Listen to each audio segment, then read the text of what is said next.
The Philadelphia Eagles have traded the 32nd pick to the Baltimore Ravens.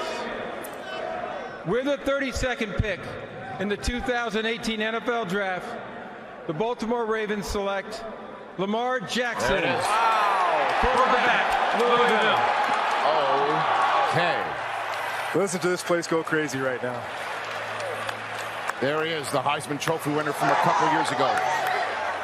Michael Irvin giving him a nice hug, coming on out. I proffer to say, I look at researcher Bill Smith, this has to be the only first round in NFL draft history where the first pick of the night is a Heisman Trophy winner, and so is the last. Started with Baker Mayfield, and it finishes with Lamar Jackson going to the Baltimore Ravens. And I'm glad we've got two guys who have been in the draft room with Ozzie Newsome, Steve Bisciotti.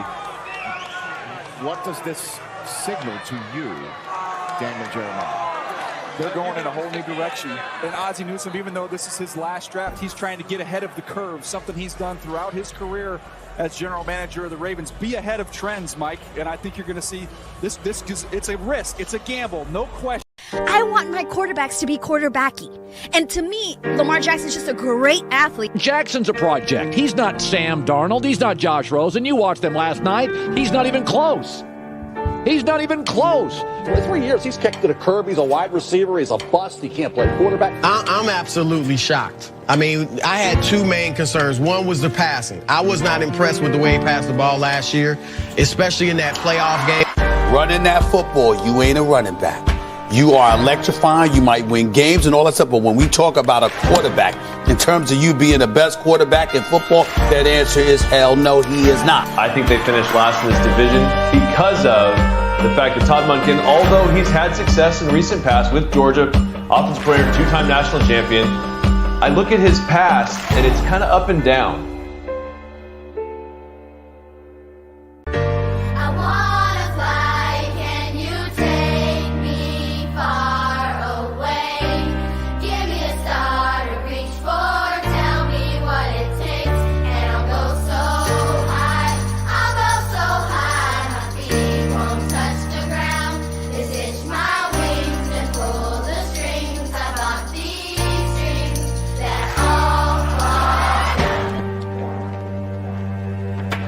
Bank Stadium, and it is getting loud. It is boiling hot with anticipation.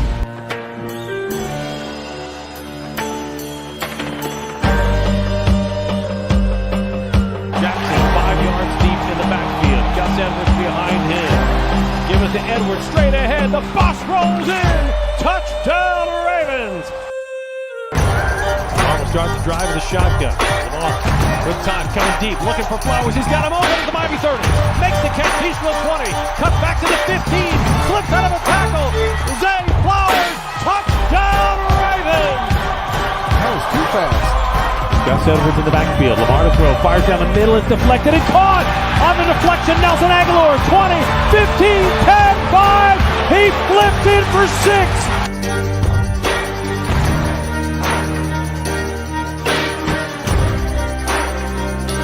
As it's hang to Wobbler. Wallace settles under it at the 25. Gets a block. Comes to the near side. 30. Spins out of one tackle. 35. Along the near sideline. 40. Oh my God! Oh my God! He's at midfield. Wallace with a 40. Dylan at 30. Oh my God! 20. Oh my 10. God! I wanna fly. Can you take me far away? Give me a star to reach for. Tell me what it takes. And I'll go so high, my feet won't touch the ground. Just hitch my wings and pull the strings. I bought these dreams that all fall down. I can see it in your eyes. I can see you a little bit upset, a little deterred. But guess what? I'm here. It's here. You're here. I'm a Raven. It's on. All year, every year. Yes, sir. What could you have done differently that you could have gotten out of that room quicker and got drafted earlier in your career? Nothing. I'm happy to be a Raven. It don't even matter. Yesterday does not matter. You're looking forward to today. I'm looking forward to being a Raven. What are they getting? everything out of me. They're going to get a Super Bowl out of me. Believe that.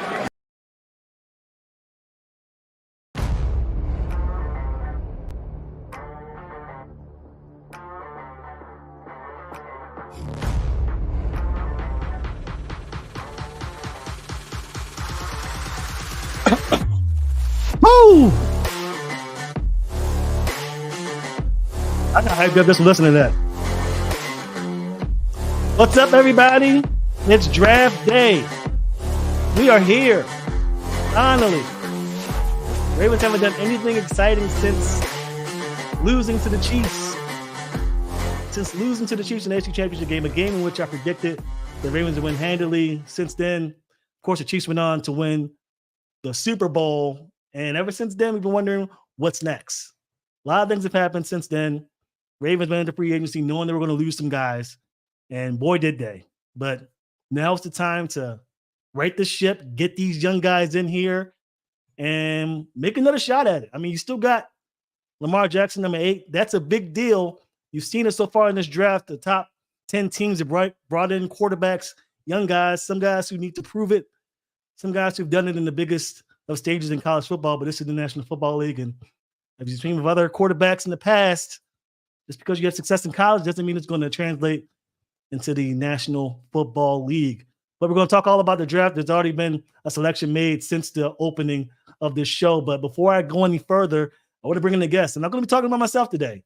I have somebody here, someone who's actually been in the content creation game a little bit for the Ravens and done sports in general. My guy, I've known him since undergrad, watched him closely. He's done this before me. We'll talk all about it together. My boy, Miles Hill, Agent Beige himself, live from the hammock. Welcome to the podcast, man. Thank you, Sam, for having me on. It's drafts. I'm always get excited for the draft, no matter what, because it means the season's getting ready to start back up. So I'm just glad to be here and talk about the potential for this 2024 draft that's already made history tonight. So yeah, it should be. A good one.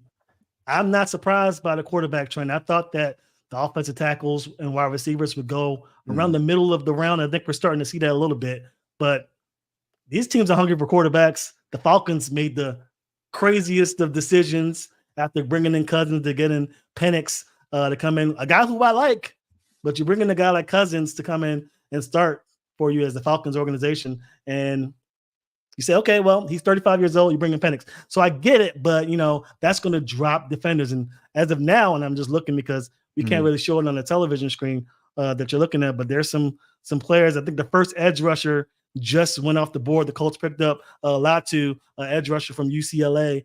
So he's the first defensive guy going. And if you're a Ravens fan and you're thinking, okay, the Ravens just lost on 4 tackles, that's not too surprising. We know the Ravens are picking 30. There's a good chance that they don't get one of those top tier guys. But now the bottom tier, maybe fringe first, second round draft pick type of tackle makes its way. And if you're thinking about reaching for a guy like that, think twice, because you have corners aplenty, edge rushers that are showing massive potential that could possibly be picked up. Before we continue, let's talk a little bit about what went down the other day, because this draft could have gone a lot differently in the minds of a lot of Ravens fans if this guy hadn't been signed to the franchise, at least extended. That's the polarizing figure of Rashad Bateman. Rashad Bateman, a guy who hasn't really done much statistically for the team since being brought in as a first-round draft pick. What are your thoughts on the Ravens extending Rashad Bateman? Are you a fan of Bateman? Do you think they maybe pump the brakes a little bit on reaching out and getting him here until 2026? Or do you think that the Ravens made the right call? Bateman is an enigma for me. And we saw the flashes from him his rookie year, him making plays, in open space, being able to separate from receivers and even getting yak yards. We saw that. Problem is that once they brought in Odell and they got Zay here, and even after Hollywood left, it felt like Rashad was just kind of pushed to the side. Like it just kind of felt that way.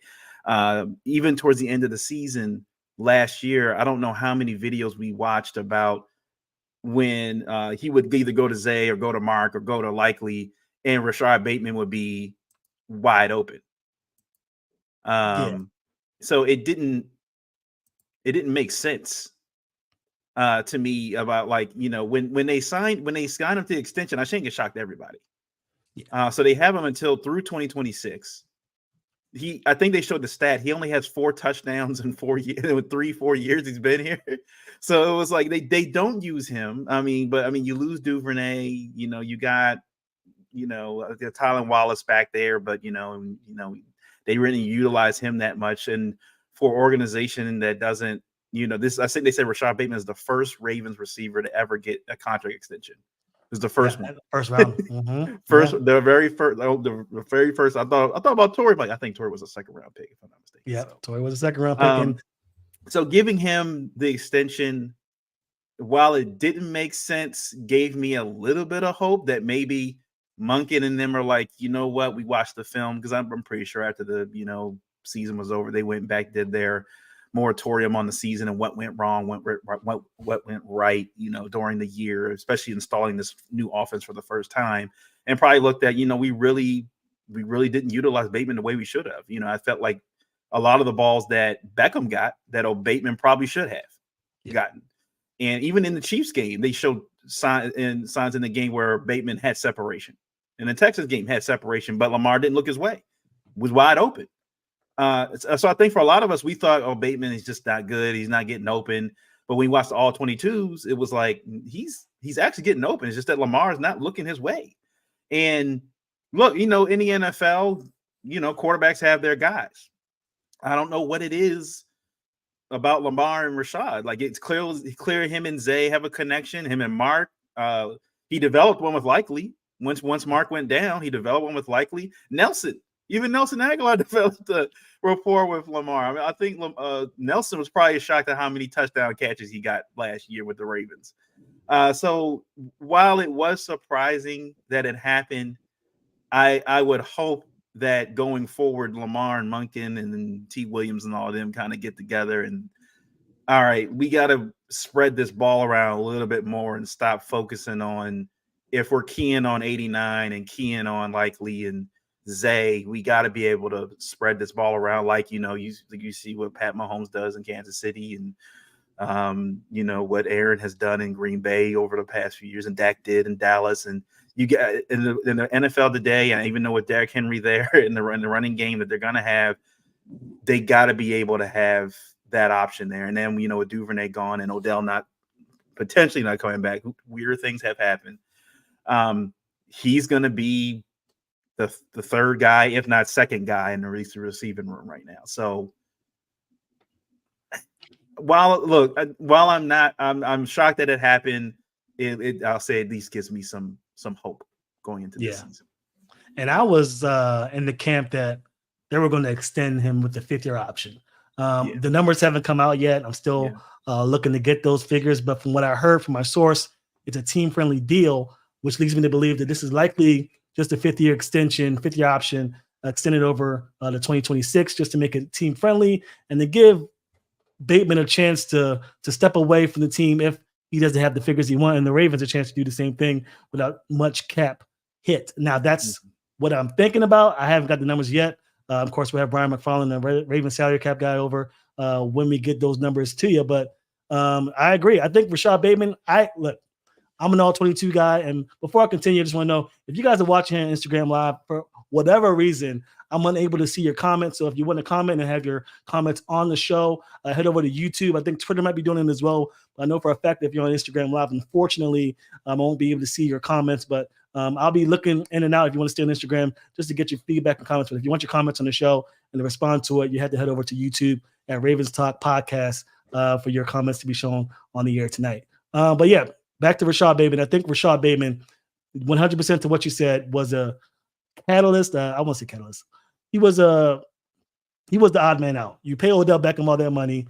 He gets that rapport with Lamar Jackson, and a lot of the things that Odell Beckham does well, Rashad Bateman does well. So a lot of times in the middle towards the end of the season, Rashad Bateman and Odell Beckham were not on the same field whenever one of those players had a catch. I mean, for the most part, I don't know the exact numbers, but it's fairly low. Whenever I looked at Odell Beckham making a play, I saw Rashad Bateman on the sidelines and vice versa. So Odell Beckham leaving does wonders for Rashad Bateman as far as stats goes. I also believe, look, I mean, I love Lamar Jackson as much as everybody else. He's an MVP of this league 2 times. So, but Lamar has problems throwing outside the numbers. I mean, that's just the way it is. Whenever he does get Rashad Bateman open, he misses the target. So that's something that Rashad Bateman and Lamar Jackson has to get under control. Now, Rashad Bateman didn't even show up to voluntary workouts. I mean, you have a guy like Derrick Henry who came in, which we'll talk about later on, and Rashad Bateman, who's literally fighting to stay relevant in this offense, even though the only receiver that really is pushing him is the Zay Flowers edition last year. You got to be there. I mean, I know voluntary workouts don't really do much for the offense, but just being there, showing your face goes a long way. But I won't knock him too much for it because I know a lot of athletes that don't attend those and still go out and have great seasons, but that was just a smear on my mark. I think Bateman's signing is par for the course. They have to do it. You pay Amon St. Brown over at Detroit all that money. A.J. Brown just got paid a lot of money. Brandon Ayuk wants $25 million a year. The Ravens aren't paying you that. Yeah. They aren't paying you that. So if you're Rashad Bateman and you have a chance and you see based on film that your guy's getting open, just for whatever reason, there's no rapport, give him another shot. You got him at the first round draft pick. He's been here his whole career. Build that relationship and get things going. And if it doesn't work out, well, based on what I know about the contract, and that's not much right now, it doesn't seem like it'll take too much for the Ravens to move on. And it might be an opportunity for the Ravens to think of the future ahead and grab a receiver in this draft. And only, I believe, two or three have been taken so far in the draft. Let's look and see what's going on with the draft. I'm looking at comments here just to see if I got something. Keenan Hill, Bateman and Lamar. From Keenan Hill, Bateman and Lamar need to get on the same page if they're going to be effective in the first place. That's completely right. That's 100% true. If they don't get on the same page, it doesn't matter what Bateman does, what type of scheme you put up for him. It's not going to work out for you.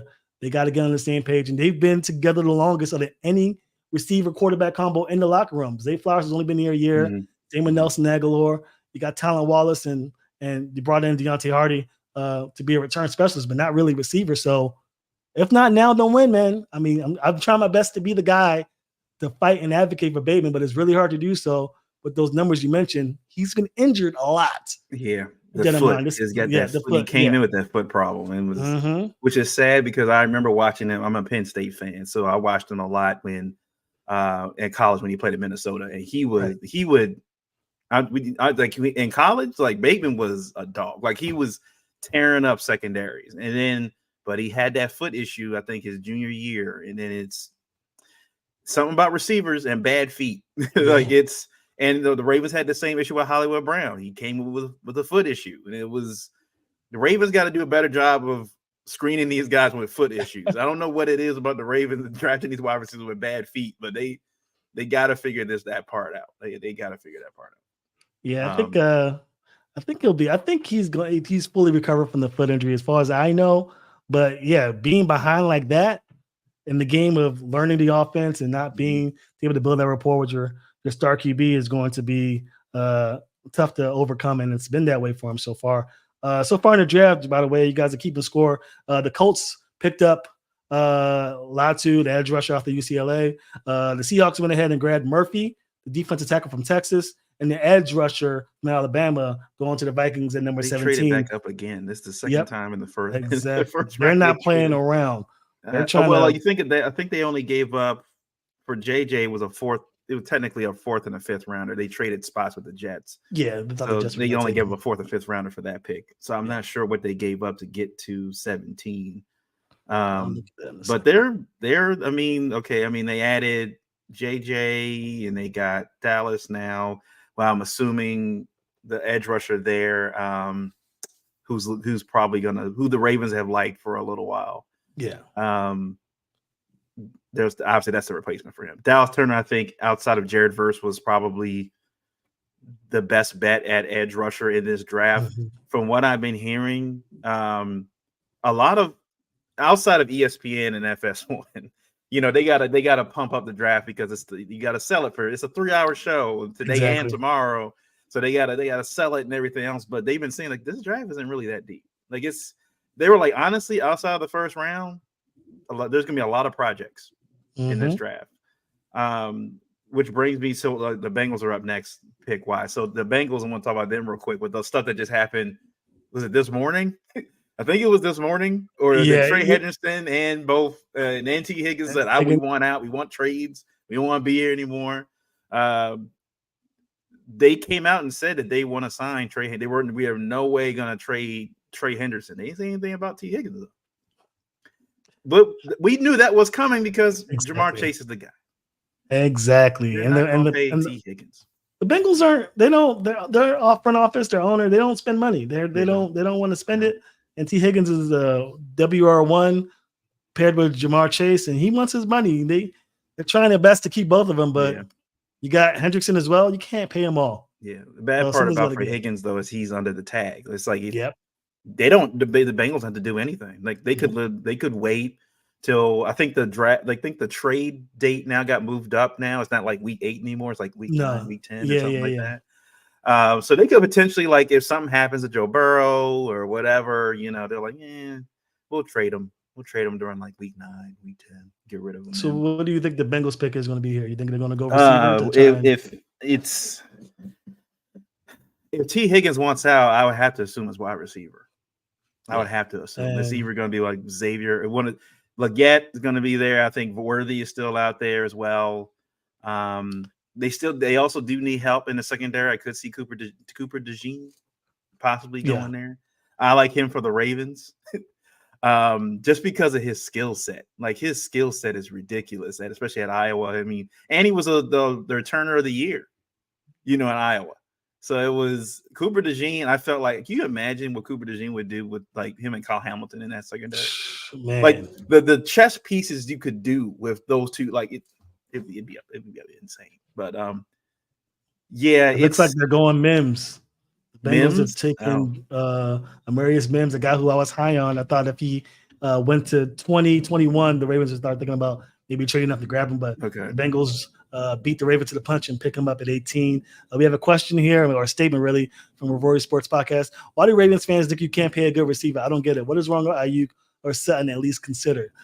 The problem with that is the Ravens offense is built on the run, and they've already spent way too much cash on both Lamar Jackson and then the defense. So you bring in Derrick Henry, he doesn't really cost too much money, but to put such a great amount of money on a receiver, especially with the receiver market the way it is now, where these guys are getting paid $32 million a year almost, I think that the separation, at least in the Ravens' mind, between Bateman and Ayuk and Sutton isn't that much to consider paying almost $20 million more over the span of so many years. And also that cap space right now isn't conducive to making that play. They'll have to do void years and then push the cap space hit back. And by that time, the Ravens aren't really going to be set for success. And the Ravens have already gone on record since 2012, when they won their second Super Bowl with Joe Flacco, that they're going to build this team to succeed every single season. They're not going to throw all their eggs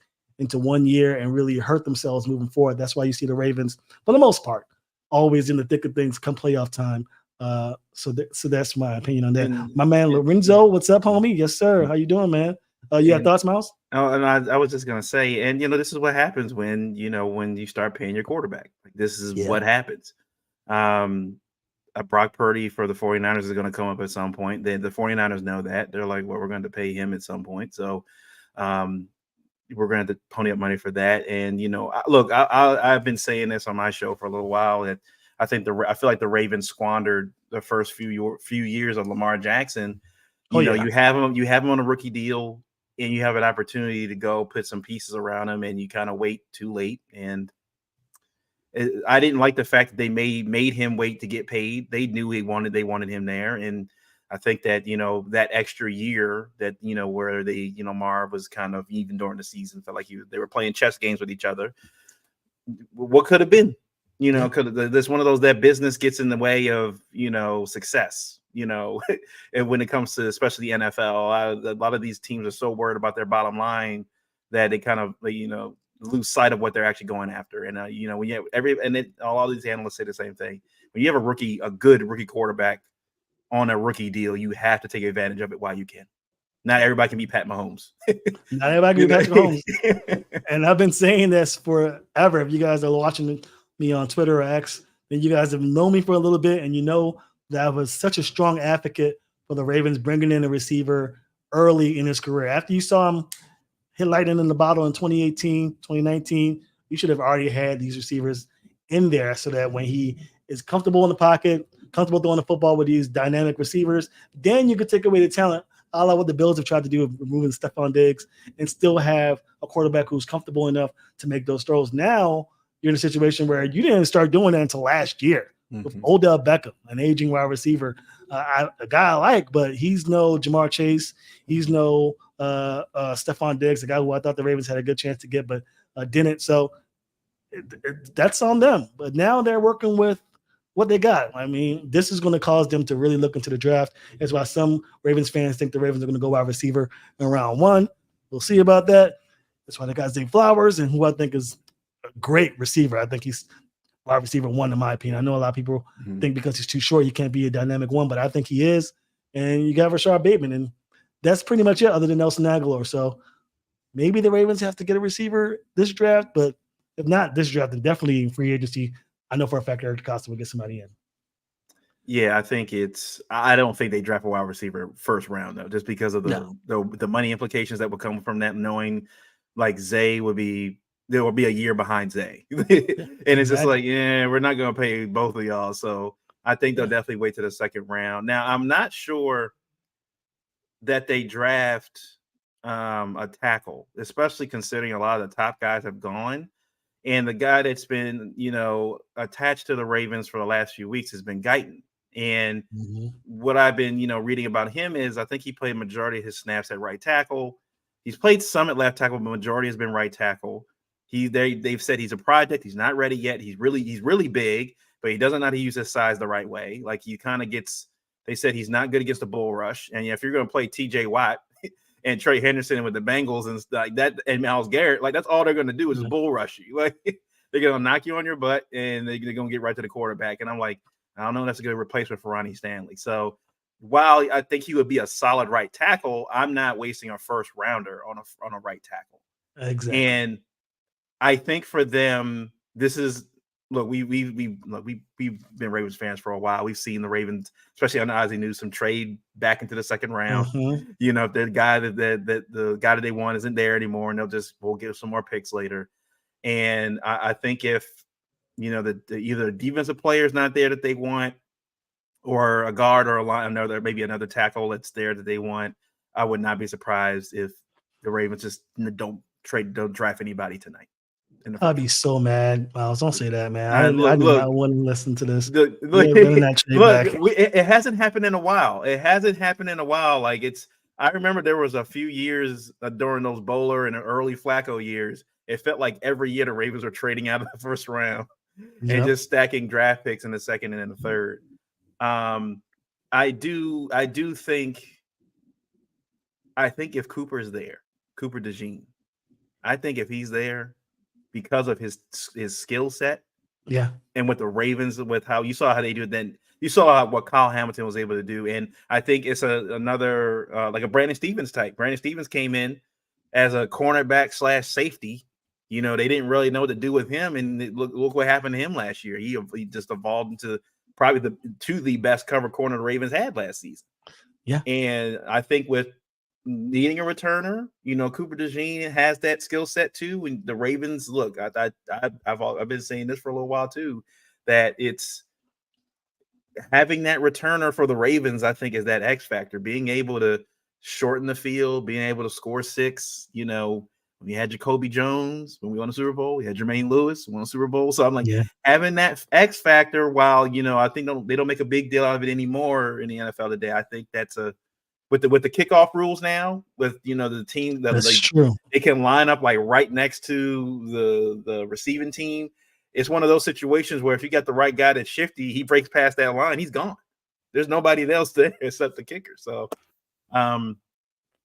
because they said a lot of them have said this is not a deep draft. Like it's very top heavy. We've seen a lot of the top guys go already. Where the Ravens are picking. I know you don't want to hear it, Sam. I know you want to hear it. But Stop. I would not be surprised if they trade out of the first round and not pick it all tonight. That's why I think the opposite. I think the Ravens are going to trade up so I can go to sleep early. I'm trying to, I think Eric DeCosta is very aggressive. He's never traded back in the first round before, at least I don't think. A lot of times he's trading up from the second round to get another first rounder. I don't think he does that this time unless he sees two players he really like. Like we mentioned, Keenan mentioned that Mims is going to the Bengals. I'm not seeing anything yet regarding the next pick, but a couple of edge rushers gone. The Rams have just selected Jared Verse. So he's off the books. I thought he was Yep. going to get picked earlier too, but he Yeah. slid down. So Okay. you're seeing these edge rushers go. You're right. It might be DB or it might be wide receiver. I don't know. Those are the only two prominent players I see, at least position wise, left. Unless they're going interior lineman, you might want to find the next Marshall yonder. There's some guys there, but you're right. It might be looking like a trade back situation, or if the Ravens are getting antsy, all my players are leaving me, they might trade up. But the Ravens have a plan tonight. I'm convinced that they'll figure it out. I just really hope that they don't trade out in the first round because I hate it when Ozzie did that. Yeah. He did that consistently. Consistently. We sit there till 11 o'clock at night. Like, man, I could have been asleep like an hour ago. Yeah. Wasting my time. And anytime I would see Ozzie, I was like, please don't trade out. Every time I saw him, please, this draft, do not do that. He just chuckled, ended up doing it. So I don't know. I just hope it's not like that. But it could. If it happens, then it's for the best. I think the Ravens have earned my trust after they picked up Lamar Jackson, 32nd pick in 2018, and got my boy Zay Flowers last year, a guy who I was very high on. Now, before we go on to the draft, I want to talk about another move that the Ravens made that a lot of people really haven't really talked about, but I think is a big move. And that's when the Ravens signed Derrick Henry. Henry was a guy who was linked to the Ravens all the way back to the end of the trade deadline last season. And since then, I've heard rumblings throughout the facility, little crumbs from other reporters that told me that the Ravens are really high on him and do not be surprised if they get him. Lo and behold, much of the chagrin of the Dallas Cowboys, who seem to just be giving up on running backs since whatever reason why they didn't even try and go after him. Crazy, but they didn't. The Ravens pick him up, and now we have a situation. If you've seen Lamar Jackson, he's a lot slender than he was previous seasons. I think it's because he knows that he can lean more on Derrick Henry to get those runs in. Even last year, he didn't really take a lot of hits. There weren't really a lot of designed runs to really focus on Lamar. So Lamar knows when he has an opportunity to do it, he'll make defenses pay, but he doesn't need to bulk up to take away from injury because he's really a pocket passer more than anything right now. What are your thoughts on Derrick Henry? I mean, when Derrick Henry, I think after 2019, and we saw what he did to us, and I think the Ravens and the organization was like, we want that guy. I mean, I think Ravens fans said the same thing. Derrick Henry, I think that he's being wasted in Tennessee. You would imagine what we would do with Derrick Henry now. He's got a few more years on him. Last year, we definitely saw a little bit of a drop off from Derrick. I think with Derrick Henry in this offense, it's going to be interesting because Greg Roman's not here anymore. I think if Greg Roman was still here, we would know what to expect, right? We would know what to expect. They're going to run option and power run is what they're going to do. With Monk in there, you got Likely, you got Andrews, you got weapons now that Lamar can throw to. So I don't think that Derrick Henry long-term for the season is going to be necessarily the every down back. I think that they want to make sure that Derrick is preserved for January and February. I think that's when he's going to make his money for the Ravens. I think he'll definitely get, in the warmer months, he'll just get his feet wet, kind of thing, and get used to, run the ball. And it would be interesting to see Henry just in the jersey, because I wonder if he's going to have the crop top.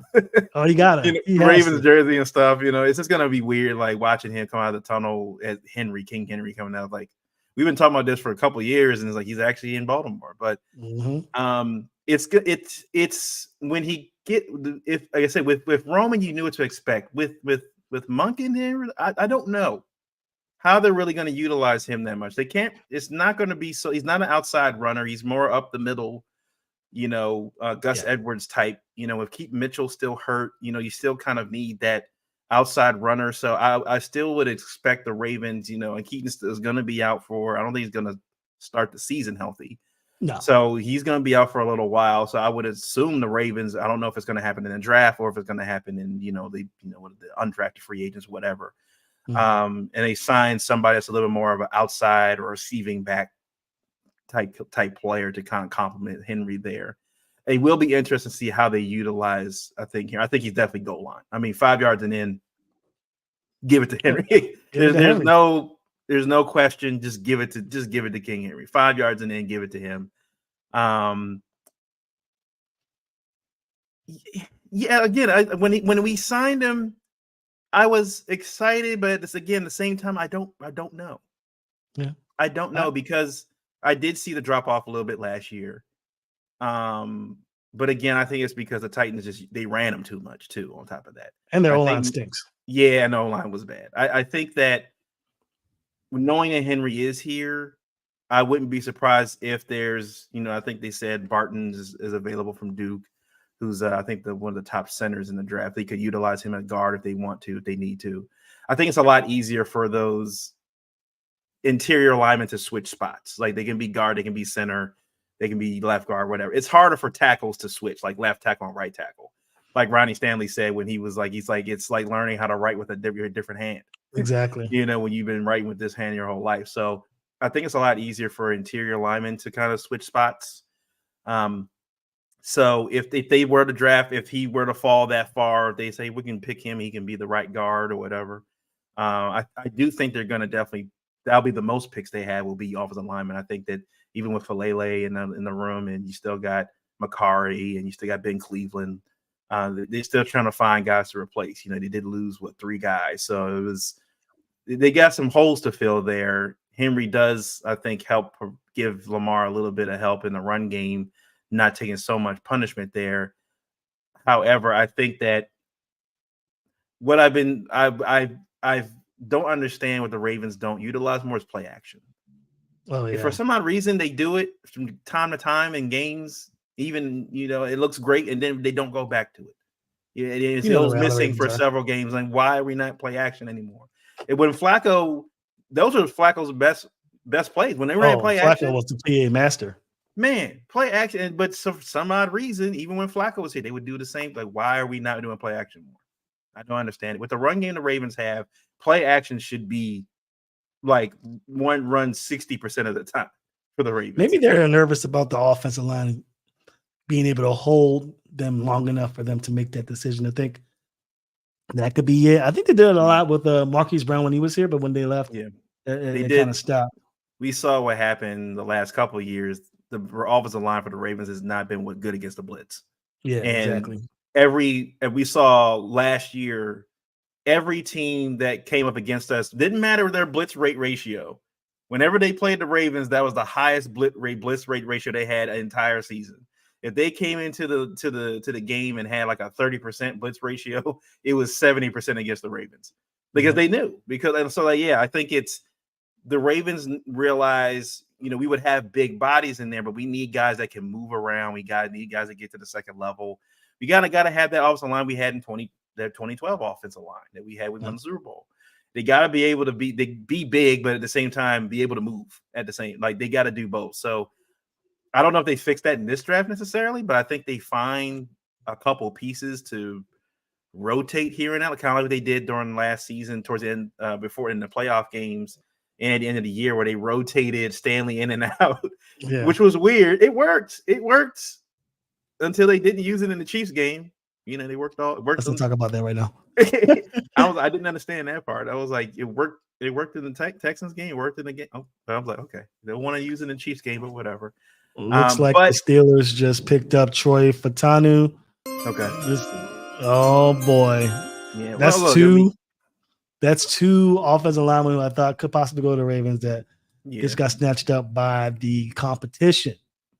Yeah, so it's getting real second getting dicey. Right now. It's getting dicey. It's getting real second roundish right now because we got, I guess, the Dolphins next. No one knows what the Eagles are going to do. Eagles could trade somebody. Oh yeah, they're one of the teams that are kind of built. It surprised me because they thought they I saw a report out earlier saying that they were making calls to people about trading up, and they're sitting right there at 22. They're sitting right there, so I don't. We'll see. I think the line now for the Steelers looks pretty good, especially the addition they made last year and now this one. So, and they have Justin Fields and Russell Wilson. Yeah. So they have quarterbacks finally.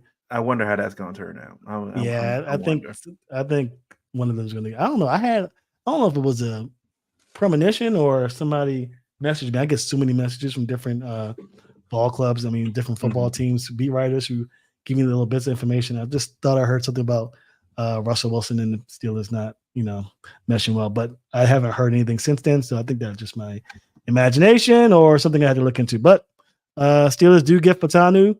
No cornerbacks have been taken over the last 20 picks. I'm real surprised by that. That is really interesting to me. I guess my prediction was that the Ravens would trade up. And now that they're falling in the 21s, 22s, Philadelphia, you mentioned, sitting right there at 22, they've been taking calls. The Ravens may go up and grab their guy. Yeah. The guy to stand toe-to-toe with Marlon Humphrey and eventually replace either Brandon Stevens or himself. They got a lot of slot corners. There's a guy I like out of Michigan, Mike Sanristel, who I think is going to be the best player in this draft, period, bar none. He's 5'10". If he was a little bit taller, he would be a top 20 pick for sure. But I think that the Ravens have to consider going corner. But it's edge rushers and the linemen gone.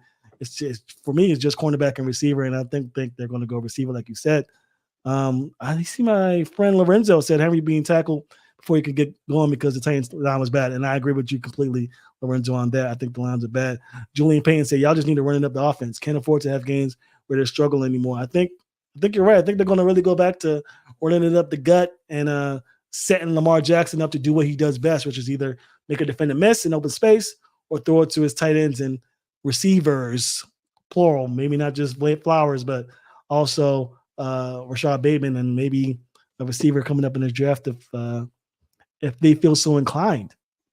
Man, yeah, they are going crazy. I have a question here for you, Miles, that I forgot to mention. Positions of needs for the Ravens. What do you think that the Ravens need to address in this draft? Doesn't have to necessarily be in the first round, but definitely something that you're looking into in this draft for them to address prior to the end of this thing. Well, we've been talking about the offensive line, the whole offensive line. Losing, look, Morgan Moses wasn't a long-term fix anyway.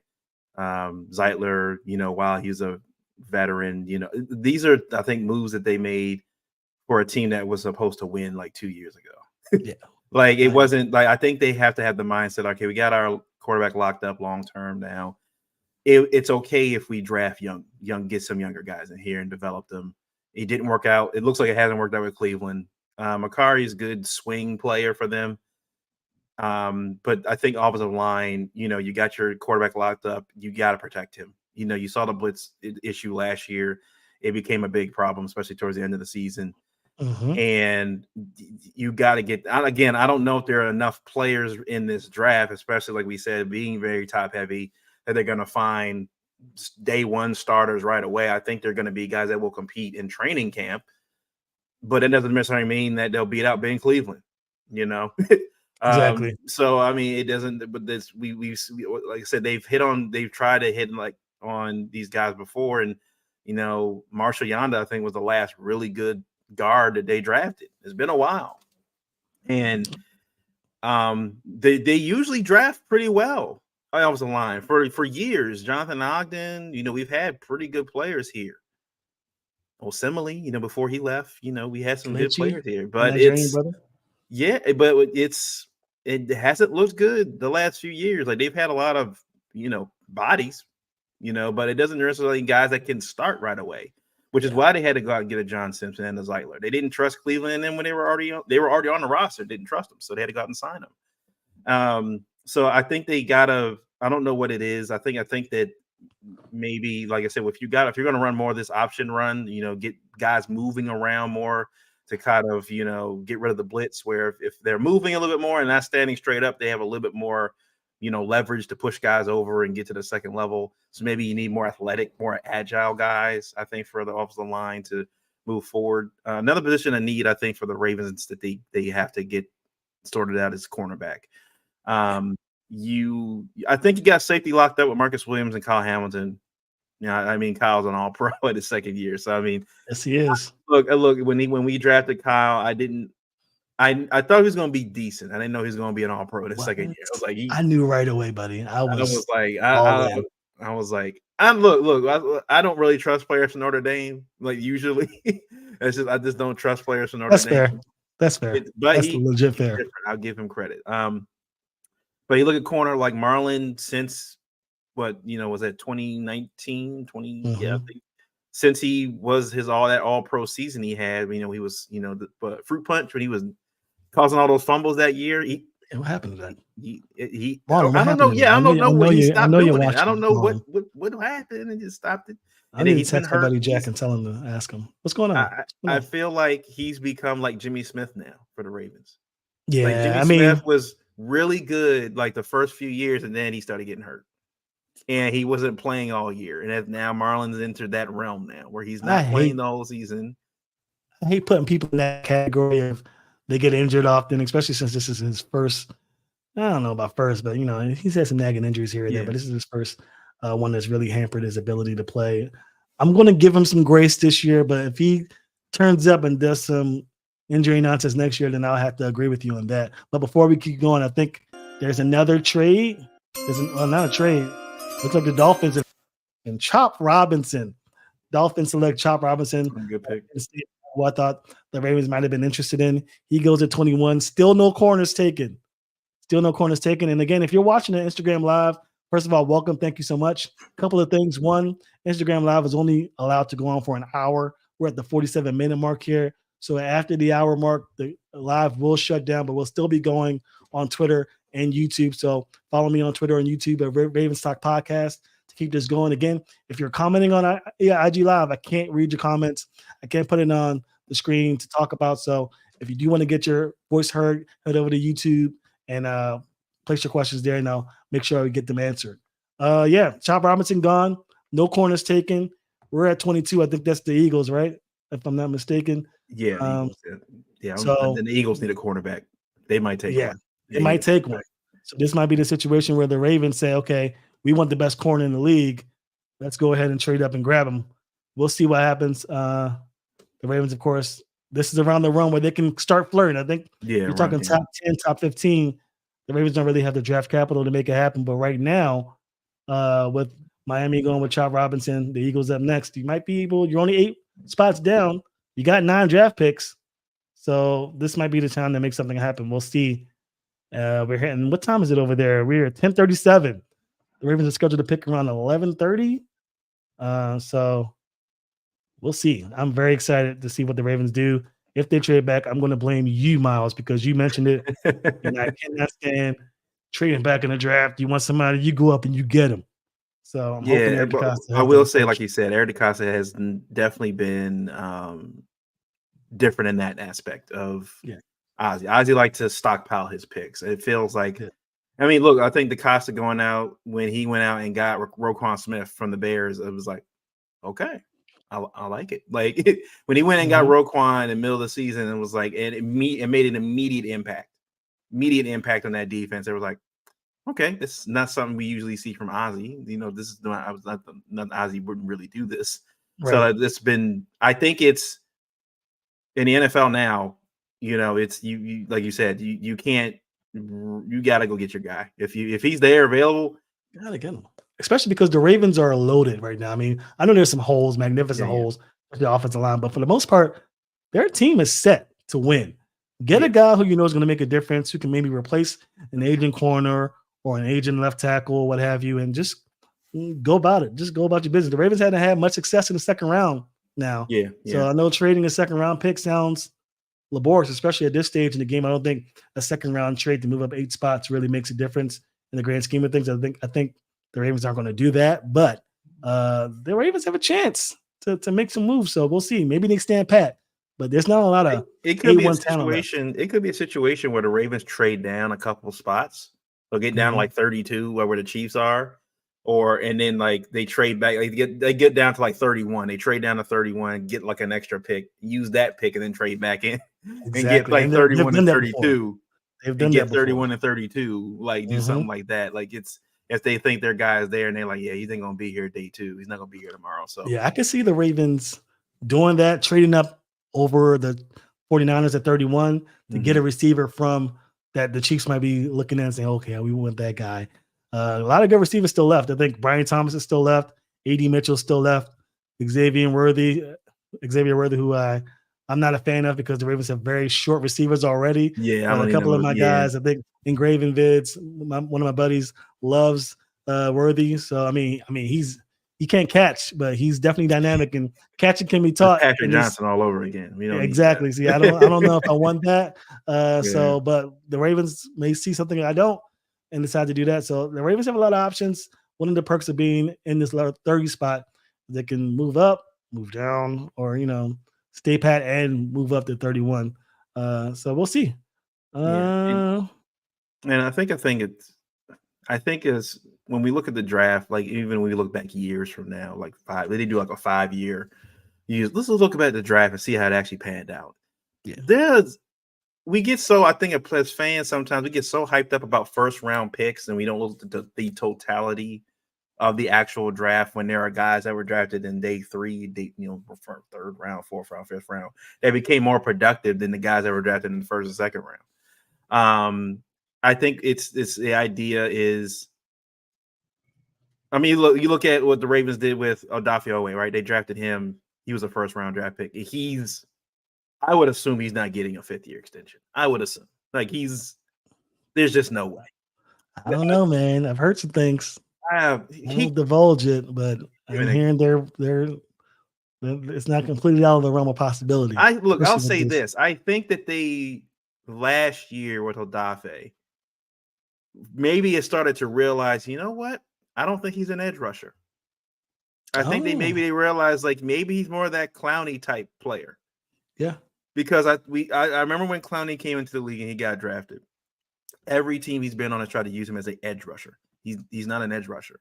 He's an interior, like he's that next level, he's not the nose tackle, but he's like that next spot over. He's that Calais Campbell type. Like that's the kind of player. He's good against the run. He can provide interior pressure. He can push guys into the quarterback or whatever and close the gap, things like that. And I think that Odafe, I think they started to realize that maybe and I think it's good for a team sometimes to realize that just because you drafted a guy in this position doesn't mean it translates to the NFL. Yeah. And especially with Odafe, because he had 0 sacks in college. Like that's what I mean. It's a couple of years late, but I think maybe they realize, you know what, maybe if we get him in the weight room a little bit, add a little bit more weight to him, maybe use him in the Calais Campbell Clowney role, keep Ojabo on the outside, and maybe we get somebody else on the outside that maybe he thrives better there than having him come off the edge.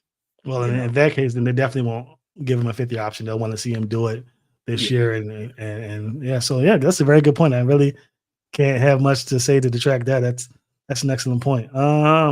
Let's see. The Eagles are doing something now. I'm trying to look at my DMs to see if somebody drops me a hint or something. That's usually how it goes for you guys who are watching at home, wondering how I get this information. I got buddies who help me out. Nothing as of yet.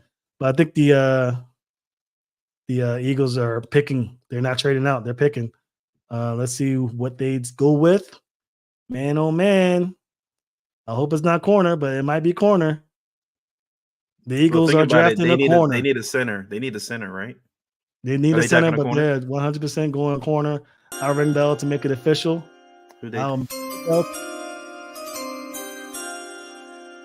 Mitchell. I'm okay with that. I'm not really high on Q, but it's a good. I haven't really heard much about him. Yeah, he kind of came up like yesterday, but yeah, I think I'll take that. If you're a Ravens player, this guys are still there, and we're getting closer and closer to 30. So we are literally 8 picks away from the Ravens making their selection. You've seen a lot of good offensive linemen leave. I told you guys in the beginning that's not 100% terrible. There's still going to be some quality projects in the second, third, and fourth round for the Ravens to work with and build up while also putting their backups in to possibly make an impact in 2024. So I would be very upset if the Ravens stuck at 30 and picked the offensive lineman. I don't see – maybe there's one more guy left. I know you mentioned that you wouldn't spend a first-round draft grade on Tyler Guyton, but that's literally the only person I have left on my board that I would consider even close to being eligible to be picked at 30. Maybe Jordan But for the most part, I think the Ravens should go defense here if the Jaguars, Cowboys, Packers, Bucks, and Cardinals maybe. Cardinals maybe might go after a defensive end, but we'll see. Let's talk a little bit about wait a minute, make sure I didn't miss any comments here. As I mentioned, we got 5 minutes left on IG Live. Please head over to YouTube or Twitter if you have any questions. Let's talk about the tight end group. The Ravens had an interesting development. I won't call it a development. Mark Andrews got hurt. The famous hip tackle that got banned because of his injury. Right. Isaiah Likely stepped up, and he looked like a complete freak of nature out there, a man amongst boys. Mark Andrews came back in the AFC Championship game, and a lot of people don't talk about that. Maybe, perhaps, that had something to do with the Ravens being out of sync with the guy plugging them in. The Ravens probably didn't really have much time to decide how to go about keeping both Isaiah Likely and Mark Andrews in the field at the same time. And because of that, I've even heard slight rumblings that the Ravens fans out there would be interested in trading Mark Andrews for God knows what reason. But I won't say too much because I want to get your thoughts. Do you think the Ravens should look at possibly making an attempt to use the surplus of talent they have at tight end to make a trade? So I heard this when Mark got hurt, and then we saw Likely just go. We saw it in preseason, right? We were like, we've seen guys go off preseason before, don't really do anything regular season, but it showed. And I think it was more for me infuriating because I'm like, why can't Monken just use both of them? He did it at Georgia when he had Darnell Washington and Brock Bowers. He had two tight ends. He used both of them. Why is it that when both of them are on the field, Likely just goes missing? They don't use him. And I'm like, you can use both of these guys, and they both did things differently. Like Likely can line up in the slot, and he can be like that extra wide receiver because, he can move, he can run routes, and he can high point the ball like Mark does. Mark is that middle of the field. Like I'm just gonna have two guys on him to jump up and get the ball and just rustle everybody out of the way. I'm gonna bowl everybody over. Like Mark's not overly fast, but Likely, we saw him outrun guys. We saw Likely get into space and outrun dudes down the sideline. Hurdle over guys. Like he's super athletic. So they both do different things. Reminds me of Pitta and Dixon when we had him in 2012. You won a Super Bowl. They were able to utilize both of those guys when they needed to go win a championship. So I think it can be done. I look, it's hard to find a good tight end these days. You got Laporta in the Detroit Lions, Hockenson in Minnesota. You got Kelsey, who's obviously the best tight end in the NFL. And look, I'll say this: even David Njoku. I think the Browns don't know how to use that man. I was hoping Njoku, that they give him away. I would love David Njoku here for obvious reasons. Every time he plays the Ravens, he goes off. I don't know what it is, but because he knows I'm watching. Yeah, he just goes off, and I'm just like. But at the same time, when Mark Andrews is on the field, he's one of the best. He's right now, he's been compared to him and Kelsey. Been 1A, 1B. Yeah. It does. I guess you got to look at your team, right? If you notice that there's an issue where you're not utilizing one or the other when both of them are currently actually in the lineup, you got to kind of find out what's better fit for your offense. So while I like Mark Andrews, I think look, outside of quarterback and maybe edge rusher and those like elite wide receiver, I think all positions at that point are tradable. Anybody's tradable if the right package pops up. Package pops up, anybody's tradable. They're paying him a lot of money. They're going to have to obviously see how he comes back from this injury. You were right. I mean, a lot of people when he came back, when he was like, "Oh, Mark Andrews is going to play against the Chiefs," a lot of us were like, I don't know. And that was the first time I think having Mark Andrews on a team where we were like, I don't know if we should play because of how Likely played. Because we've seen it during the season with a healthy Likely and healthy Andrews, somebody got lost in the sauce. And look, again, it was the first year of the offense, but they were both there in training camp and mini camp. It's not like that, like they got Likely in the middle of the year or something. They had to figure things out. So I think we'll see this year. I will see how it works out. I think if they are able to utilize both of them effectively, this team can be extremely dangerous. There's a couple of players, a couple of fans here are saying I want AD. If AD were there, we got to make that move. AD Mitchell, they're talking about from Texas, and he might be right about that. Again, I can't post it on here, but I try and check to make sure that you guys are being heard. But yeah, I think that you're right about that. Every position is tradable. I don't think they're. I'm gonna continue. Okay, sorry. Before I continue,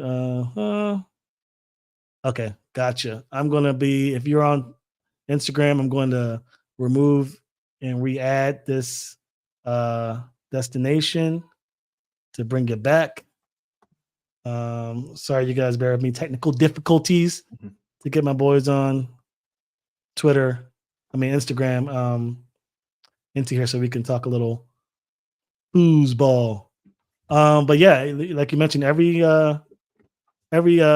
position is tradable.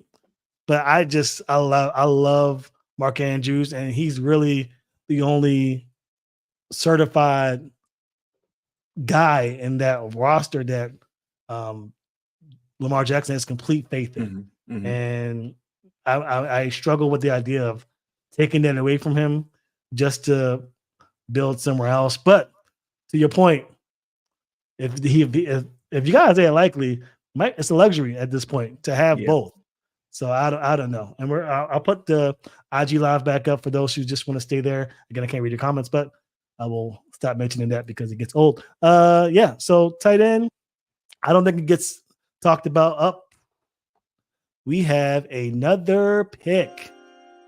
It is looking like the Jack, and they're going to pick up Brian Thomas, wide receiver from LSU. Oh, okay. That I like that pick. I think Brian Thomas is going to hate it there, but more power to you, buddy, to stay there and be that wide receiver. So another corner not taken. We're at pick number 24. Yeah. Pick 24. You got 6 more picks to go until Baltimore has a chance. Can Baltimore stand pat? Cooper DeJean has fallen, which everybody had him as one of the first corners taken off the board. Cooper DeJean is a dog, like you mentioned. So I don't know. How are the Ravens really sticking this out right now? There's no way. I would assume if they get close to the Cowboys pick, I don't think the Cowboys are taking a corner. The Packers might. They might because they want to probably pair him with Jair Alexander. Trade with the Cowboys and Cowboys are on right now. Yeah, trade with him and get him. Go ahead and get him if he's there. Especially if the Cowboys are probably drafting a lineman here, I would assume they'll wait. I don't think the Bucks are going to take one. I don't think the Bills would take one. Yeah, it's going to be there. So, but back to Likely and Andrews. I don't think it's Andrews' fault. I think that this offense has got to other offenses know how to utilize when they have players on the same position. They can utilize both of them at the same time. We saw what CJ Stroud did with Tank Dell, and can't remember his name now. Tank Dell and the other Houston Texans wide receiver they had. But they were both thriving there with CJ Stroud, and even with the Chiefs, even though Travis Kelce is the guy, they still make sure they get everybody else involved as well. Isaiah Pacheco and all the rest of them involved. So it's you gotta find a way. It's weird because it's like when Mike McDonald was the coordinator for the Ravens, you saw him utilize. They would have Kyle Hamilton on the field. They would have Marcus Williams, and occasionally would have Geno Stone. They would have 3 safeties on the field, but because Kyle can play that nickel and he can play in the box and stuff, you have to figure out. A good coach knows how to utilize their talent. But you guys know how to utilize the talent they got. He's a once in a generation coordinator. I mean, he's doing. Yeah, Mike McDonald was. I was so heartbroken when he left. Man, what are you talking about? I was distraught live on camera, just I cannot believe this is happening. We knew it was going to happen though. I just love watching him on film. I just love watching his defense on film. With what they So I'll ask you this: was Zach Orr becoming the defensive coordinator? He's been involved with the Ravens for a long time. He was one of the last guys that played with Ray. This will be his first time actually calling plays though as coordinator. Yep. Do you feel like there's going to be a little bit of a drop off? They have the talent on defense. I think they got talent at it pretty much, especially that middle of the. You look at that middle of the defense. You got Marcus, you got Kyle, you got Roquan. I think Trenton Simpson is going to be a good replacement for P. Queen there, that other linebacker position. You know, you got Matabike. You're pretty solid. You know, for the defense. Yeah. But the way that Mike McDonald was able to scheme with guys and you guys here and you guys there, do you think that's going to be a little bit of a drop off, a little bit of a learning curve for Zach? It'd be unfair to myself and Mike McDonald if I said no. I think there will be a drop off, but I will say I know for a fact the Ravens are very, very high on Zachary Orr. In fact, Anthony Mitchell, I think, was a guy who they were also thinking about bringing in to be that DC, but because of the way Zachary Orr performed as a positional coach, I just think that we should expect some things. I think Zachary Orr is going to be aggressive. I don't know if he's going to be Rex Ryan aggressive, but I think his mantra will be to attack the opposing offense and not really sit back and wait. Something that Mike McDonald didn't do, but I think you might see a little more aggression on his part. But I think he deserves a chance to wait and see what he does. But I'd be lying if I said I don't expect a drop off. I think that defense, I want to say, carried the team to a AFC Championship game, but they were a very, very, very big reason why the Ravens had the number one seed in the AFC. And if Zachary Orr can do it, then they'll be back in it. But that remains to be seen. It's one of the reasons why it's so hard to win in the National Football League, because once you get good, these other teams are taking your coaches and players. Which this brings me to another point. Why did nobody take the Chiefs coaches or coordinators? Nobody touched them. Andy Reid. No one cares about the OC for the Chiefs. That's true. That's true. Everything runs through Andy, right? Nothing else matters. But then you're to your point. Yeah, there's some other coaches in the that defense. I mean, why not the defense coordinator? Why not take him? Make him a head coach. Get him out of here. Like, come on, man. Mike McDonald is the truth more so than anything. Let's see. We got 4CJ said Worthy, please. These guys are clamping for Worthy to come in. Did you hear about Mitchell, Donnie Mitchell out of Texas? Yeah. And his issue apparently with he has type 1 diabetes like Mark Andrews does. Mm-hmm. And apparently they said when he's having like off day or he hasn't taken his shot, that he's real emotional, like moody, and he's just like he doesn't listen and stuff like that. And they're like he doesn't really know, hasn't been able to how to manage it in college well. Yeah. And a lot of people were saying like if he were to fall to 30, you got Mark Andrews there who's been managing type 1 diabetes for he could navigate, helping him navigate this issue. And Donnie Mitchell is one of the top wide receivers, which is surprising he's dropped this far. A lot of people had him being picked in the top 15. And if he's there, if it's clearly just him managing his type 1, and they said when he's not having an issue and not having an issue with his type 1 diabetes, like he's attentive, he's at practice, he's working hard, he's doing everything you're supposed to do. It's just that he needs to learn how to manage it, and especially because I think Mark said, when he goes to the line when he's playing, every time he goes back to the sideline, he checks his levels. He's got his meter right there. He's doing that. If he needs to take a shot, he takes it right there. So it's just how to manage it. And I think Adonai maybe put in a situation where he wasn't doing it during the game, or he would have to take it at halftime or something like that. So if that's really just the only issue, then if he's there at 30, Mark can help him with that. I mean, Cowboys have traded their 24th pick. Yeah. Who did they give it to? The Lions. Yeah. The Lions. The Lions are trading up to get it. So you expect the Lions to possibly grab a corner to get that, or maybe an edge rusher. Who knows? But that team is good at picking out talent. So I expect them to grab the Lions a lot of credit. They have drafted really well the last few years. Yeah. They've been hitting. They've been hitting all their draft picks. That's why they made it to the NFC Championship game, man. They weren't playing around. But to your point about A.D. Mitchell, I think if the Ravens do, in fact, pick him up, they'll definitely pair him with Mark Andrews. I think their lockers will be next to each other. I think I'll give that whole pre-draft knock on him to make his stock drop. I think it might have been not even pushing it a little bit, but at least I don't take too much to that. But I also my trade when I'm not doing this, I'm a pharmacist, so I know that these patients are not taking their meds, and I highly doubt that another man, maybe if Mark Andrews has that type of swag in him to convince a damn near teenager to take his medication, but I want to. If you're saying I'm not going to pick him just because Mark Andrews said the same thing, I say pump your brakes on that a little bit because these guys don't listen to nobody. I'm blue in the face telling these my patients to take your medicine. I'm not taking it. Right? I'm going to chop your foot off if you don't take your medicine. They still don't take it. You got to wind up chopping their foot off.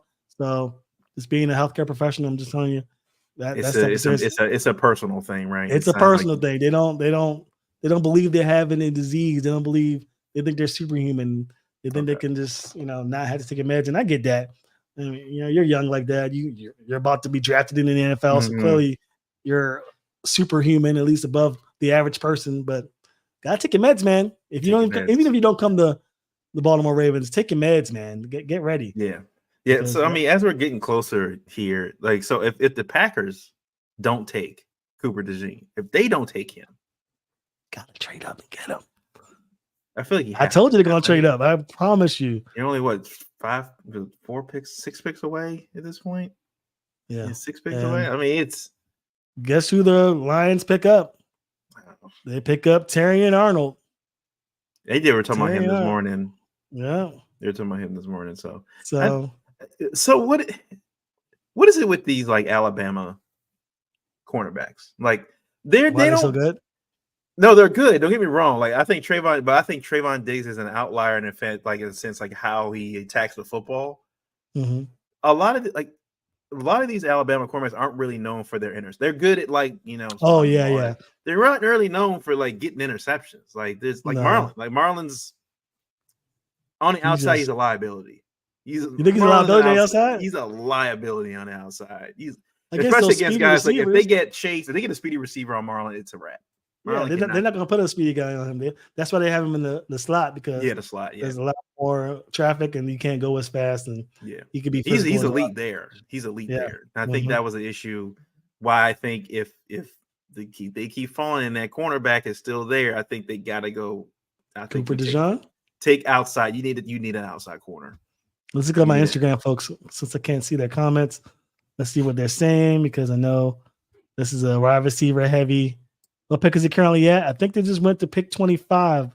I could be mistaken. Let me just check. Yeah, they're in pick 25. Lions have just selected Terry and Arnold, so they're in pick 25, Taylor. Let's see. Again, guys, go on YouTube if you guys want to. Christopher asks if you think if Arnold is available, they make a play on him. Well, sorry, I missed that question because he's not available anymore. But it's going to be interesting to see what the Ravens do because Cowboys trading down to 29 is wild. Like that's and they might still be able to get the corner they want. And Cooper. So Ravens might need to think about Trayvon Diggs. That would be crazy, insane. Let's see any updates from me. So let's look at the players they have available right now, who I think could have a shot at possibly being selected by the Ravens if they stay pat at 30 or if they move up. Cooper, I think, is at the top of the list. I think we both agree Cooper would be the best option. Then you have Kool-Aid McKinstry, a guy who I did not think would be there. I thought the Lions just selected him at 29, but they traded up and grabbed Terry and Arnold, so he might still be available. My boy Kevin Oestreicher at Locked On Ravens loves Xavier Legette, wide receiver, so he might be available. A.D. Mitchell, a guy we talked about, also available. Xavier Worthy, a guy that a lot of Ravens fans have messaged me today about. And then my guy, Tyler Guyton, a guy who you think shouldn't be a first-round grade, but I think is the only other offensive tackle worthy of a first-round or even an early second-round pick. So I think those are the choices for the Ravens. I think if those guys leave, and I think for sure I expect at least one or two of these guys to be available at 30. My concern would be if Cooper, Kool-Aid, and Tyler were to go, and you're left with those receivers, do the Ravens really go with the first round receiver? Yeah. I think they back, and that will piss me the hell off. Yeah, if those 3 guys go and then before they get there, I think it's a wrap for the first round. I think it's Rap City. And I think it's like none of those guys at that point would be worried. Like, now we're not wasting our first round pick on. I mean, Nate Wiggins is there, but he's been up and down. Like he's been up and down. So it's again, there's the D tackle is still there, and Jazon Newton, and Ricky Persett. Like it's like they were saying, like literally after this round, they were like, "This, I don't see it." Now, look, it was 5 years from now. There's going to be a few guys that pop out from the third, fourth. Exactly. We're We're just talking. We don't know the future. Let's just go off of college. From what these scouts have been saying, they're like, there's a lot of projects. I think it's going to really depend on who drafts these guys. Yeah, and the coaches and the training staff. Looks like the Packers have picked up Jordan Morgan, offensive tackle. That's a good pick. He's a guy who I think could be very versatile. I don't think the Ravens were looking at him. No, he's gone now. So the Packers have picked. Next up are the Bucks, Cardinals, Bills, Cowboys, and then Ravens would be next. I would have to think Bucks may go wide receiver. I would have to think. They got Mike Evans. They might say, "Hey, they got Mike, but they can't just beat Mike. They can't just beat the Mike. other guy? They got man, I can't think of his name. They got this guy they signed. The small guy. Yeah. Well, we'll see. Yeah, this one's tough because it's like, usually in the draft, I'm looking at the second round, third round. I'm seeing, this guy's a second round grade and this guy's a third round grade. He should be. Yeah. But it's when I'm looking at the names of these, I'm like, who the hell is them? Like, who are some of these guys? I'm just like, again, I think some of it's really going to determine the teams and the training, like the teams they go to, how well they are developing the position group or whatever. The Ravens are great at doing wide receivers. Right? I will say that. Yeah, I think for the Steelers, they know like we can develop any wide receiver. Like they're just good at it. They've always have been. So that's why they're not pressed, about drafting wide receivers. Now, I will say the Pickens situation there looks very interesting considering I wanted Pickens in Baltimore. I think a lot of Ravens fans wanted Pickens in Baltimore. Who did we get instead of Pickens? Ole, right? Yeah, I don't know what's going on there with Pickens in Pittsburgh because he'll have games where he goes off for 100 yards and he just goes missing. And his defense, his quarterbacks are awful. It's bad. Like top tier doo-doo. I was telling Steelers fans this for the entire season last year. So I think, and again, Russell Wilson hasn't really shown me much since he moved to Denver before getting traded. And Justin Fields, another guy who struggled in Chicago. But I think, again, anybody would struggle in Chicago. I still put those two above Kenny Pickett and Mitch Trubisky. So maybe this is the year that George Pickens goes off. But I think it's hard to really devalue a guy because of the quarterbacks he had. Yeah, but I don't think it's his problem. I think they just. But to your defense, there are a lot of wide receivers with terrible quarterbacks who still put up big numbers and show out. So if you need a quarterback to be that special, then maybe you're not that special yourself to begin with, right?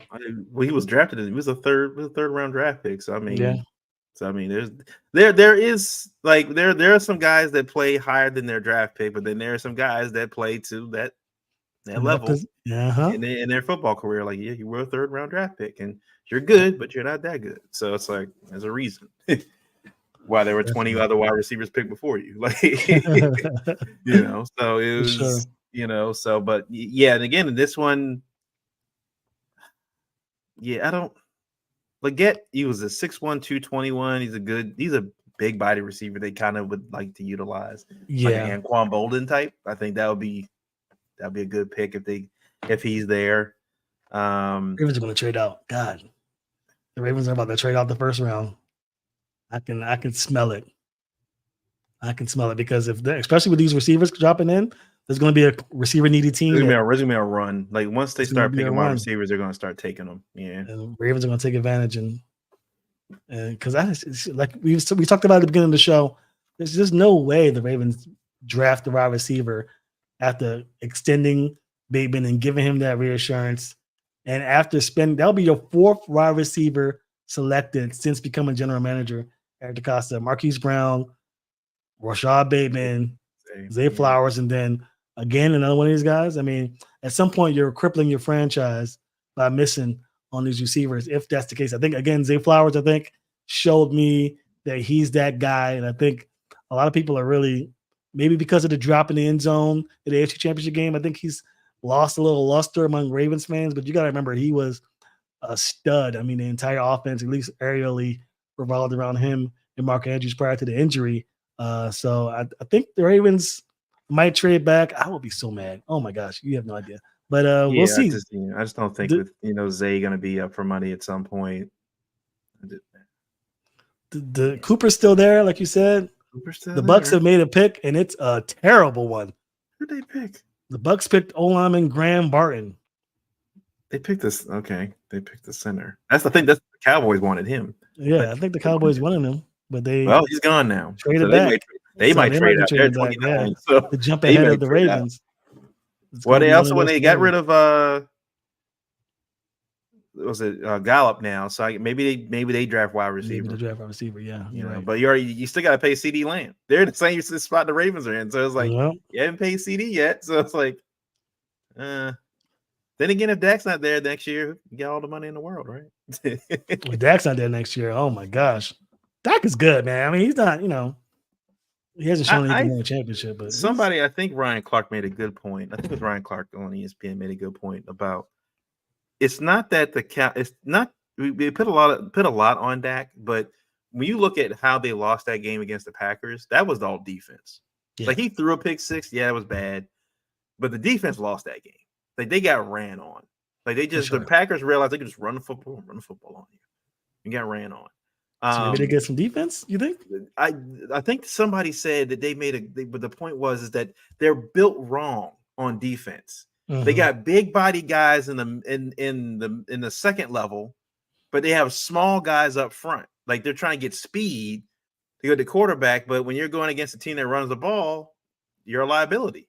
They got too many small guys in the front line. So when they break into the second level, you got big body guys, but they're not agile. So you got shifty running backs or whatever. Bam, like it's night and day, and that's what we saw. We saw. They said they got good talent. They're not built the right way on defense. They're just not built the right way. And I wonder what it is. Maybe a guy by the name of who's the owner again for the Cowboys? Jerry Jones. Jerry Jones. Maybe that's the reason why they're struggling. I think he's a GM / owner / quarterback if he really wanted to be. I mean, goodness gracious. It's funny. I think a couple of years ago he made the statement. It was like, I've been doing this for 30 plus years. I'm like, the only reason you haven't, stopped because you're the owner. You're not gonna fire yourself. Like, exactly.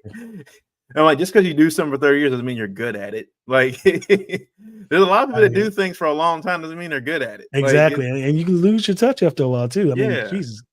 Give me a break. You want to win a championship before you pass away, buddy? God, it's like, everybody thought after they put Jimmy Johnson in the ring or the hall, whatever you want to call it, Cowboy, they thought the curse was over. It's like, no, Jerry's still there. I told people as long as Jerry is still the owner of that team, no, because his fingerprints are just everywhere. He likes to pick.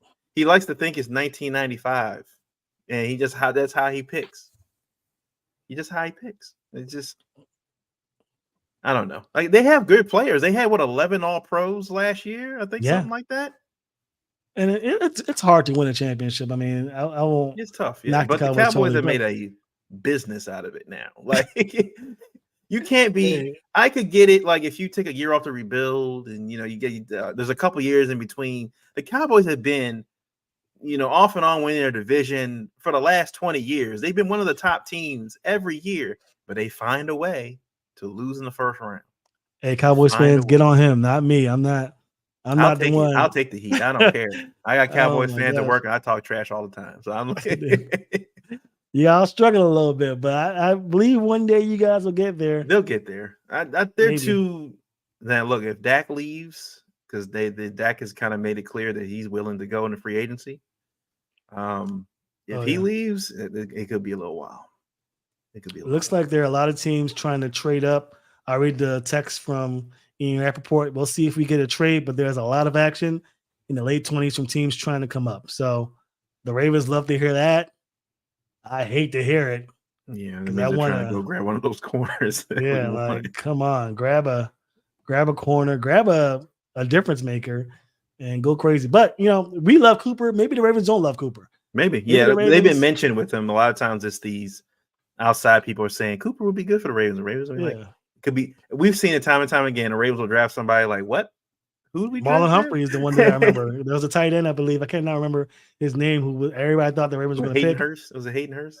No, it wasn't Hayden Hurst. It was the guy that a tight end that didn't wind up picking, that went somewhere else that didn't wind up doing much of anything. I cannot remember his name, but they wound up going after Marlon Humphrey instead. Fans were upset about it. He drafted Max. I can't remember his name. I think I know who you're talking about too, but I feel like it was an NFC tight end. And if you guys are watching on Twitter, I think most of my viewers are on Twitter right now. Thank you again for watching in. Almost 200 people, which is pretty good considering every content creator on this earth is doing a stream right now. So I appreciate you guys being there. So I don't know the name of the guy. I'm going to Google it. I'm going to put tight end, Marlon Humphrey, draft. And I'm sure Jeff Zerbeck has a something about that. Yeah, I'm seeing here. No. Kirk Cousins frustrated by team selection of Michael Penix. Frustrated. I bet. I'll be frustrated too. You bring me in here. I lead the Vikings where I've had success. Not great success, but success. And I come over here and you draft my replacement immediately. Yeah. This is why the draft looks like this right now. And it was OJ Howard, by the way. Tight end OJ Howard, for the Bucks. A lot of people. I like OJ Howard. That everybody wanted, and he didn't really pan out to be much. Went to the Bucks, right? He went to the Bucks. Yeah, he went to the Bucks. Yeah. They picked up Marlon Humphrey. A lot of Ravens fans were upset about it. Now you got Mark Andrews and Isaiah Likely as tight ends, and you have Marlon Humphrey. It worked so everything works out for a reason. Trust the process.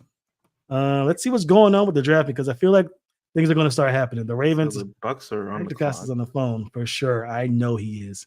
He is chilling. Gotta be. It's getting too close. It's getting too close for comfort now. All right. So I talked to this about with Kevin Oestreicher and the Ryan Ripken show earlier today. Darius Robinson has just been selected by the Cardinals. So that's done. He's an edge rusher. I can see that. So we're on to the Bills. The Bills are on the clock. It's Bills, Cowboys, and then Ravens. Whew. What? The Ravens might be just sitting. They might sit. If they trade up, it's not going to be for. It won't have to give up a lot. If it's just like a pick or two, they got to move up to. So I think the cost is sitting there. I mean, look, I'm pretty sure like you're in this business. Like I'm pretty sure these teams have been talking to each other. Oh like, yeah. What do you think you're going to do? We think you're going to do. It's a lot of internal like spot work just to get an idea of where you're going to go. But really, I think the Ravens plan is they have their board. They have their I think they call it Red Star players, players that they for sure if like. they show up here. Yeah, if they show up here, they're probably going to take them unless they get an offer they can't refuse. I think that's how Eric Gossett does business. He has 9 picks. It's not like he doesn't have picks to work with and they need a reason to trade down. I think that's what some pundits don't understand. The Ravens could trade down, but they don't have really any reason to. And they have hella picks next year. If all the losses, the comp picks are going to be crazy. They're looking at double-digit picks most likely in 2025. So I think I mentioned this. They're going to stand pat most likely because a lot of these guys are going down. They need to shock the world and just go get DeAndre Hopkins from Tennessee. Just trade for DeAndre Hopkins. Shock the world. Just do not do that. That would be crazy. Or Brandon Ayuk. Get T. Higgins for that matter. I don't care. Like I would love T. Higgins in Baltimore. I would love T. Higgins in Baltimore. Oh, T. Higgins would be great, but he's not coming to Baltimore. Oh, the Bengals are going to. The Bengals would never trade him to Baltimore. I know that's not happening. But Cortland Sutton, a guy like that, I dream. We'll see. But I don't know. I think nothing like outside of. Well, remember last year was insane. Last year, or was it last year or the year before? Was nuts. the amount of trades that were happening, not just within like draft picks, but actual players being traded from teams this year. Doesn't seem to be mostly guys moving up and down, but not a whole bunch of movement like it was. Like it's been pretty normal. I mean, outside of the Penix, that Penix pick that threw everything switched out it of up. whack. That threw everything. After that Penix pick, teams were like, I don't know what the hell we're going to do now. That threw everything out of whack. Excuse me, let me just advertise the stream real quick for my buddies in Twitter, as the Ravens are really, really close to making their selection. The Cardinals, there's Robinson, yeah. So making a decision. the Bills? You better not. What's going on? Who's on the? Is the Cowboys on the clock right now? No, the Bills are on the clock. Bills are trading out of 28. Oh boy. The Bills are trading out of 28. Man, are the Ravens moving up to get it? They said the Bills are in trade talks to move out of 28. What I just saw from Jordan Schultz, my buddy Jordan, friend of the podcast. So I don't know. Yeah, the Ravens taking that pick? I don't know what the Ravens are going to do. I don't see a reason for them unless they really like one guy above all else at this point. The Bills need secondary help. The Cowboys need another corner as well. Like the Bills lost everybody. The Bills lost a lot of people. They lost a lot, especially on that defense. They lost a lot of people. And that's what the Ravens are trying to avoid. Yeah. And Ozzie Newsome talked about that back in 2013. They don't want to get in a situation where they're just blowing up their team because they pumped their charts with void years and high salaries to bring in a lot of veteran guys to compete for a championship. Bills did that, didn't work out, didn't get a championship. Now they're back to square one, but at least they have their quarterback. I think if you have a QB, anything's possible. Look at the Chiefs. The Chiefs weren't the best team in the league, not by a long shot, and they wound up winning the whole thing. So as long as you have a quarterback, you got a chance, but the Bills definitely had to blow up their team in order to appease the salary cap, and now I just wonder either the Bills draft wide receiver, because I mean with Diggs gone, they already. Oh yeah, the Bills are definitely drafting a wide receiver. You have to draft the wide receiver. You got to get Josh Allen somebody to throw the ball to. Yeah, you have to draft the wide receiver if you're the Bills. The Cowboys, I think, would probably get Tyler Guyton if I had to guess to screw me over. I bet you don't care because you're not really a Tyler Guyton guy. But you know, for me, I think Tyler Guyton would be a good pick for them to train. But I guess you're not a fan of raw talent in the first round, which I get. Just because, especially for the Ravens, we have recent history of this raw talent that we've drafted.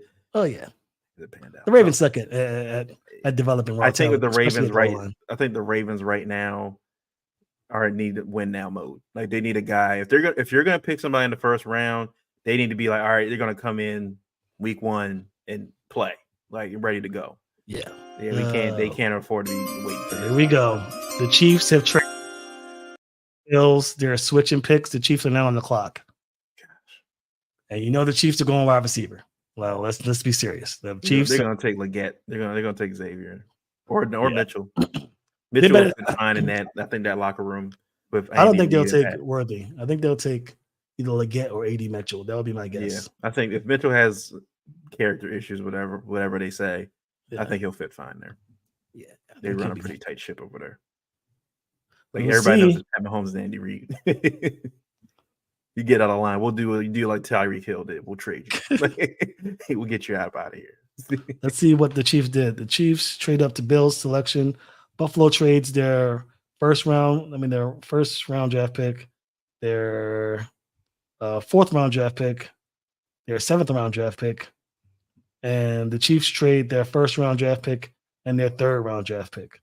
So basically, this gotta be wide out. This gotta be wide out. The Bills trade their fourth round pick for a third round pick, and they move down a couple of spots to get the Chiefs a chance to, in my opinion, grab their wide receiver to pair with Marquise Brown. Yeah. Well, I forget Marquise is there now, right? I forgot Marquise is there in Kansas City. And it looks like I was wrong. the Chiefs are grabbing Xavier Worthy. Oh, they got Worthy. Okay. So for my Xavier Worthy lovers out there, it looks like no Xavier Worthy to the Ravens. The 5'5" and under trend that the Ravens have had for wide receivers over the last umpteen years comes to a gracious end. And I know that Eric DeCosta meme that you guys love so much, but them looking at that 40 time is going to be tough to watch. The Chiefs just got a lot faster.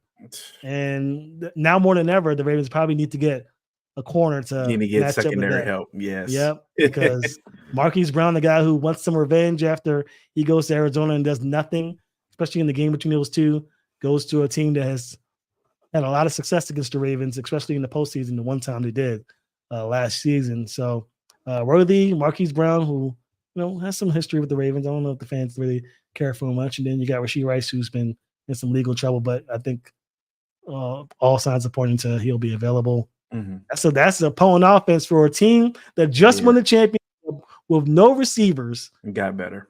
Immediately gets better. With Patrick Mahomes, the best quarterback on the planet. See, everybody had their chance. We had a chance to take him out. Yeah, had your chance to take him out.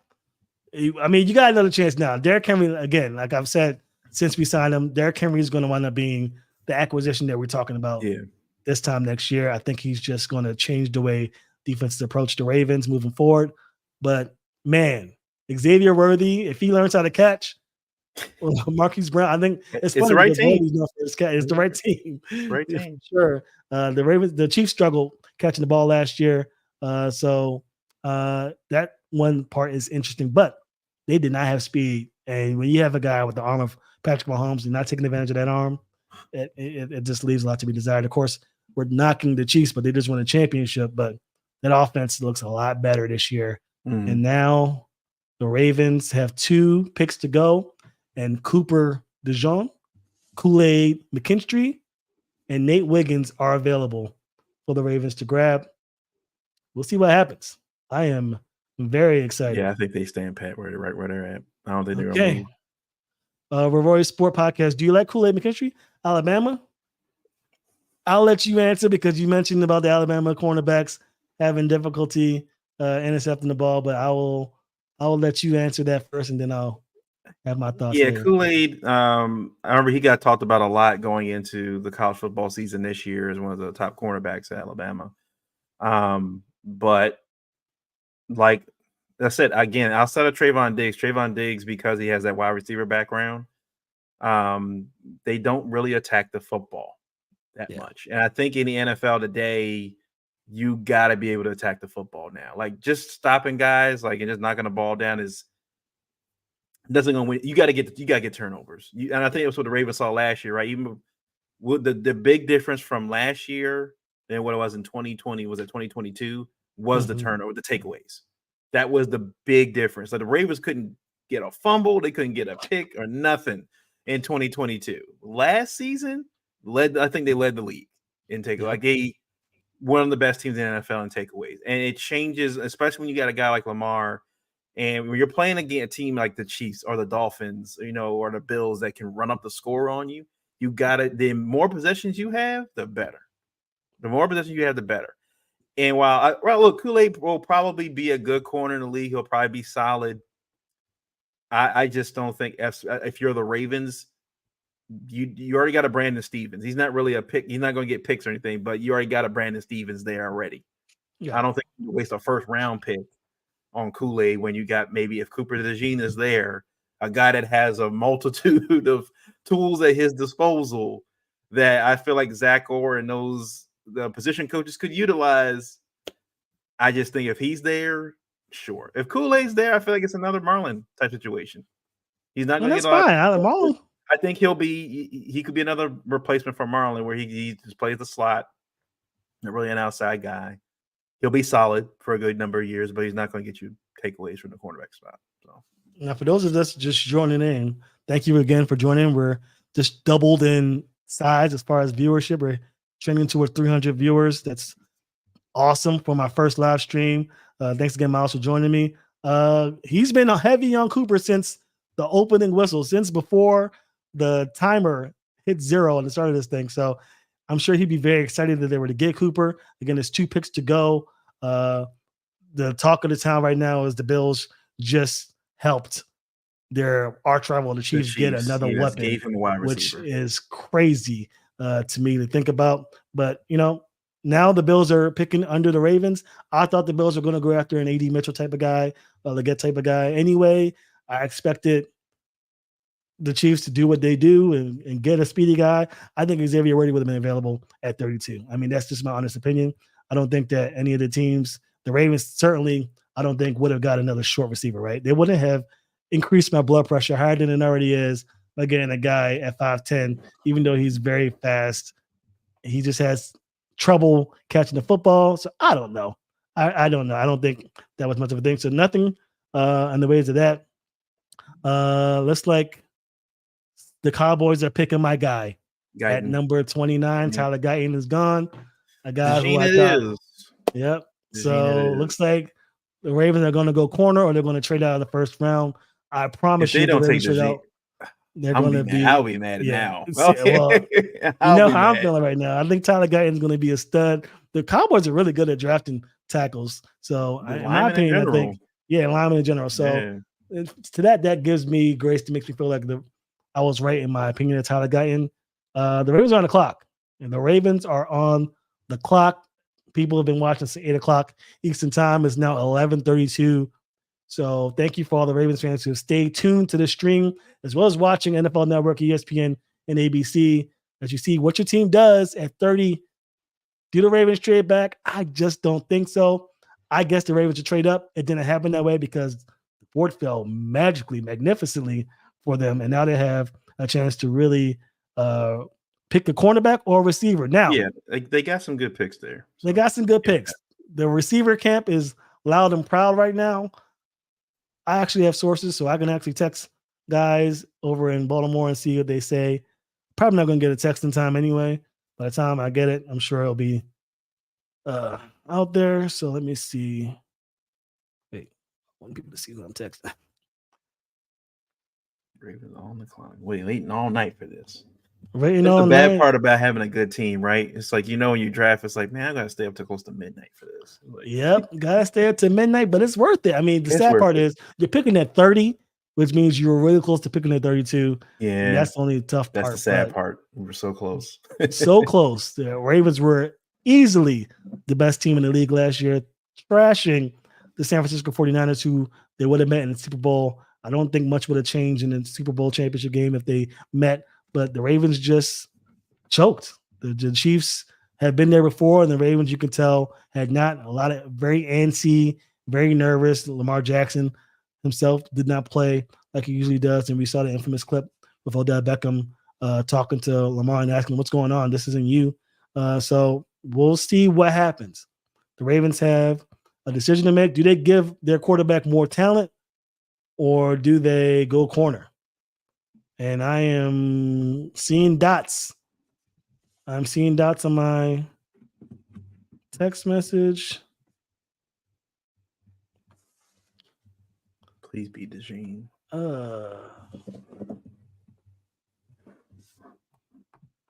The Ravens haven't made a pick yet, but it's looking like Eric DeCosta is on the phone. Okay, so he's on the phone. Eric DeCosta is definitely going to wait to the last minute to make this decision.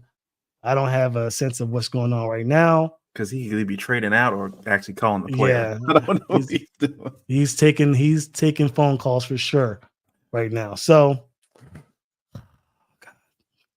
that'll be so sucky. If he trade, the player is there. He's there for the taking. But like you said, just because he's been mentioned to the Ravens doesn't mean the Ravens have him on their board. Yeah, and you got Marlon Humphrey, you got Brandon Stevens, you got Arthur Millette, who you just signed, a guy who I really like. I mean, you can trade out of the first round, and my guy, Mike Samuel, will still be there in the second round tomorrow, though I don't know how long he'll be there, even though you have a surplus of slot corners. So we'll see what the Ravens decide to do. I don't know. I would just stand pat if I was the Ravens. But the cool thing about the Ravens also is one thing we don't expect is that the Ravens are in a position where they can reach for a guy that they really like, knowing that he probably won't be there 30 picks down the line in the second round. So it's not a sure thing. They go the guys we expect. So we'll see. Yeah, I'm not seeing any dots anymore, so I won't be looking at my text anymore. I'll just wait and see. I'll take the banners out because I don't want to cry when the trade back. So I'll ask you this: if they do take a corner here, or wide receiver, a corner wide receiver, what do you think they definitely need to grab tomorrow? If they grab a wide receiver, they need to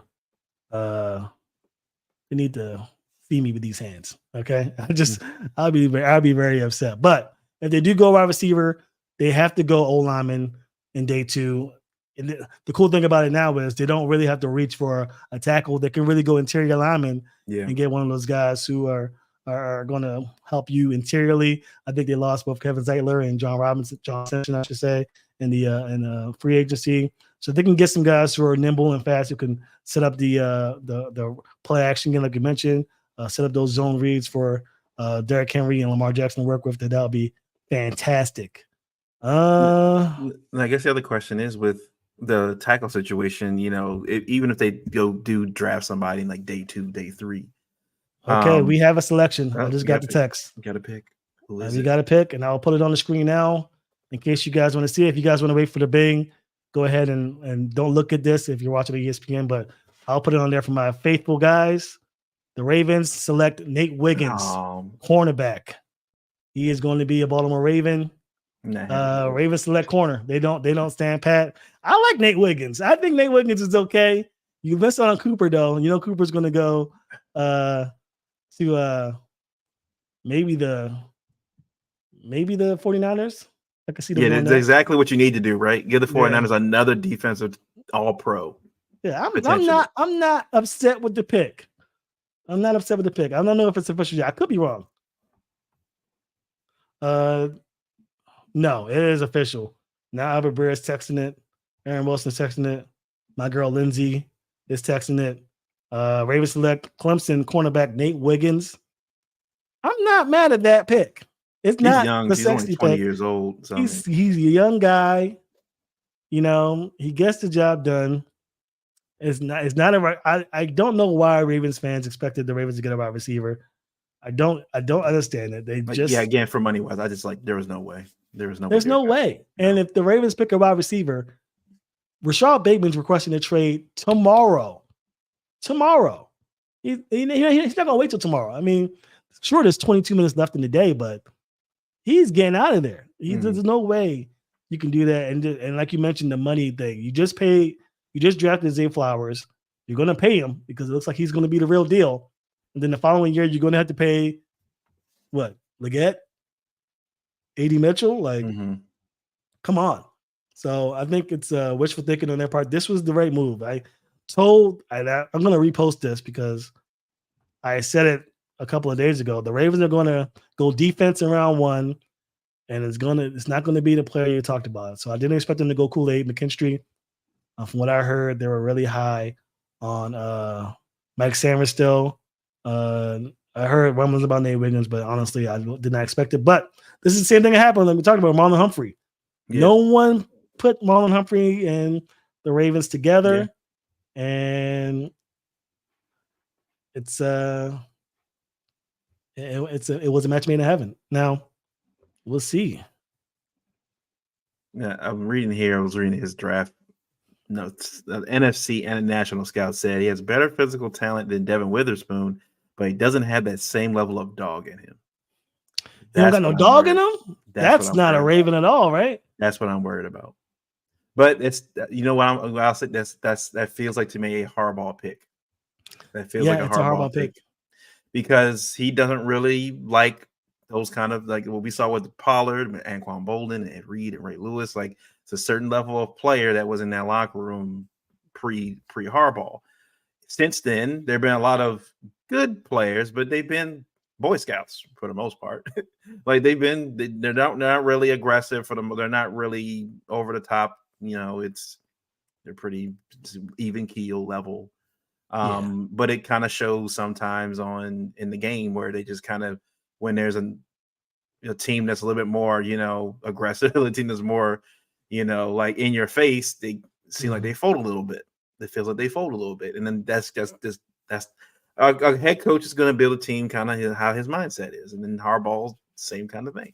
Honestly, I look at Harbaugh kind of like, he's like the head coach from Waterboy a little bit, where it's like before he kind of got his confidence in his actual game, like when he saw the other coach on the sideline, he would just like duck behind the other coach and stuff. Like, I feel like that's especially when it comes to Andy Reid, because he learned under Andy Reid, he coached with him for a lot of years. I feel like when he sees Andy, it seems like that's just like a father figure to him, and it's like. Andy, I feel like Andy's a nice guy, but I feel like when Andy walks on the field, it's just like, you're not ready for this, man. I think maybe, I think the Ravens really like Nate Wiggins. I don't think the Ravens make any pick without thinking it through, and I think he was on their board. I think he was high on their board. Yeah. I think one of the reasons why they drafted Nate Wiggins as opposed to one of these other guys is because of what the Chiefs just did with getting Xavier Worthy and having Marquise Brown. They need a corner that can keep up with these fast guys. And even though Nate Wiggins is a slender guy, he's really good at playing these speedy guys. I mean, like you mentioned, he doesn't have that dog in him. I'll have to look at tape to see, because Clemson's in the ACC and my Terps are in the Big Ten, and I don't really it was not Big Ten or SEC. I don't pay much attention to the skill position players as much as I should, other than the overall team play. So I'll take a look at Nate Wiggins and I'll have more on it. But I'm okay with the signing. I think the signing is good. I think they get their guy that they want. If they love him, if they like him, I love him. You know what I'm saying? So if they go about it that way, that's fine. There's no way I was going to condone the Ravens taking a wide receiver in round one. It just did not make sense from a cap standpoint, from a roster standpoint. You just gave Rashad Bateman an extension prior to the draft. That should have expelled any notion, unless if Marvin Harrison Jr. fell to 30, there was just no way, or one of the other top 3 receivers. I just don't see how you make that pick after giving your round 1 receiver that still approval that, hey, we trust you moving forward. Now, the Ravens aren't done. The Ravens still have lots of picks to go, 8 more picks to go in this draft, as long as they don't use a couple to trade up. There's still free agency after the fact. There's still guys that will get cut during the process. So they're probably going to add 1 or 2 more guys into this roster. But this Rashad Bateman is a flower show for all intents and purposes moving forward. And Ravens fans are going to have to be okay with it and pray to God that he shows in the scoreboard what he's shown on film, which is an ability to get open on most defenders. Yeah, I think it's it's like you said, I think we get caught up sometimes as fans that, especially draft night 1, round 1, where some fans are happy, some fans are sad, but it's more about the totality once it's all over. When you see, guess who the Niners picked up? Okay, did they pick DeJean? They picked DeJean. Cooper DeJean. I knew it. As soon as I knew it, they're going to pick DeJean. We called it on this show. So if you paid attention, you shouldn't be surprised by the selection. The Niners, you would have to do to pick up Cooper DeJean. He's going to be good in that defense. He's going to be good in San Francisco. And look, he's going to learn from John Lynch. John Lynch is in the building. One of the better DBs in all of football and the history of the game.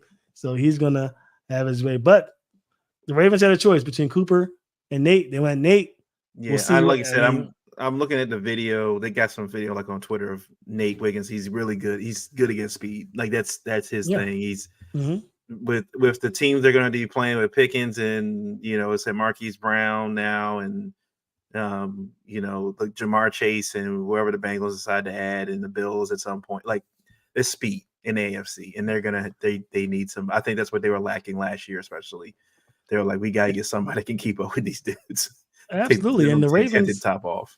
The Ravens played too high almost the entirety of the season because one, they wanted to play safe, and you have too highs, the quarterbacks holding on to the football a little longer and all that. But with Zachary Rohr, I mentioned it at the beginning of the show, he's going to be aggressive. And one of the ways to be aggressive is to trust your cornerback to be one-on-one with these receivers without safety help, bringing in an extra guy to blitz. They had success without having to blitz too much because Jadeveon Clowney and Calvin Oy had so much success. But with Jadeveon Clowney gone and question marks around Odafe Owe and David Ajabo, you might need to send an extra guy, and you want to have a guy who can keep up with Xavier Worthy, Marquise Brown, Stephon Diggs, wherever he's at. I just think that it could have been a lot worse than this. I think Ravens fans should be very happy and ended up like this. You could have traded It's out. a sexy pick. It's a skill position. Yeah. Everybody thought the Ravens were going to go O-lineman. I knew it wasn't going to be happening because everybody saw how great the O-line was, at least top heavy wise. There was a lot of great O-linemen, and Tyler Guyton was the last guy, and I knew it had to be corner. The edge rushers were gone. It was going to be corner. They had to decide between Nate and Coop. We went with Nate. We'll see who's going to be better. They're going to be hand in hand for a few years as we try to figure out who got the better of the decision making, with the Ravens having first crack and deciding to go with Nate Wiggins instead of DeJean. Tell me why you thought that Cooper DeJean would be the best choice. And you were high on Cooper since the draft started. I mean, since we first started this, you said Cooper DeJean, if he falls to the Ravens, you were thinking the Ravens should trade up to get him. For them to be there and for them not to grab him. Why were you so high on Cooper, and what do you think the Ravens may be missing with not having him on the field? I think they said, I think I looked at his stat. I don't think he allowed a touchdown against him all year in 2023. Cooper DeJean. Sheesh. He was again because of he plays safety as well. Now they did say a lot of teams that didn't necessarily trust him playing full time at cornerback. But again, he was like that Kyle Hamilton like pedigree. Like he's a Swiss Army knife. That he can do a lot of different things. And I felt like having him also in the secondary, being able to rotate. You keep Marlon in the slot, but if you need to, depending on the game, if you need him to play outside, he can. He can play safety as he needs to. He can play in the box. He can play high. He can play everywhere in that area that he needs to play. Deep linebacker, if you wanted him to, like he can play that role. And I think that it made sense. But now, like you said, I think it would have, if Mike McDonald was still here, that's the pick because he knows how to use him. He would know how to use it. We saw what we did with Kyle. Yeah. With Zach Orr there, like you said, there's going to be a little bit of some learning curve. And I feel like Zach Orr's first few games are going to kind of look like Mike's first few games. Yeah. When it was the Ravens was would a be little up. shaky. Yeah, it was a little shaky for those Dolphins game comes to mind. Yeah. And it got towards the end of the season, it got better. He started to figure things out. And I feel like that's what Zach's going to be similar. He's going to, you got Roquan there. You got a lot of good veteran guys on that team that will help Zach, and Zach will help them figure things out where they need to be and stuff. But like I said, I would have liked Cooper. I understand the Nate Wiggins pick, like you said, because of now the speed that you're going to have. And I think if you're the Ravens, you're building your team to beat the Chiefs. The last pick will be a trade, by the way. The Panthers trade up to the 32 pick. The Bills lose it, and then I'm assuming that the Panthers are picks. The Bills they need all the players they can get at this point. I think a receiver will be taking at 32. The Panthers need to get somebody from Bryce Young. Yeah, so I expect that to be the case. But yeah, I think you're right on all accounts. I will say that having too many Swiss Army knives is so dangerous. You want a bazooka in there, and and Nate Wiggins may not be as versatile as Cooper, but Nate's good at one thing, and that's coverage. Something that the Ravens love to have, especially with the lack of pressure that they're expecting to have, at least less than they did last year with Clowney's departure. You got Kyle Hamilton already that can move all over the field. I mean, it might be a bit of a luxury to have two. I will say that I think they could have gone either way, and I really wanted them to get Cooper because I wanted you to be right, and they wanted to post it on Instagram and get a lot of views. But just the fact that they got a corner that should have been drafted a lot higher than he was, is still a big win for the Ravens. And Hank McCoy over on Twitter X said, I wanted Cooper, but I'll take Wiggins. And I think that should be the consensus among fans.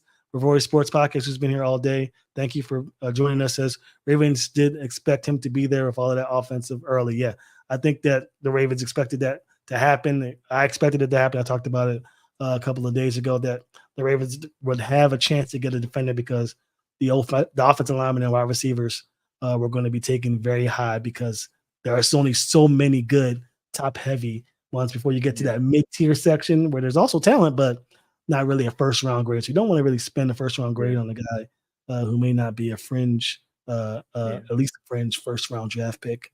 He was slated as a top 20 pick. So I mean, the fact that he slid, I mean, he's still a first-round grade cornerback. So the Ravens didn't like overdraft somebody, and I'm okay. Yeah, it's fine. It'll work out. It'll work out.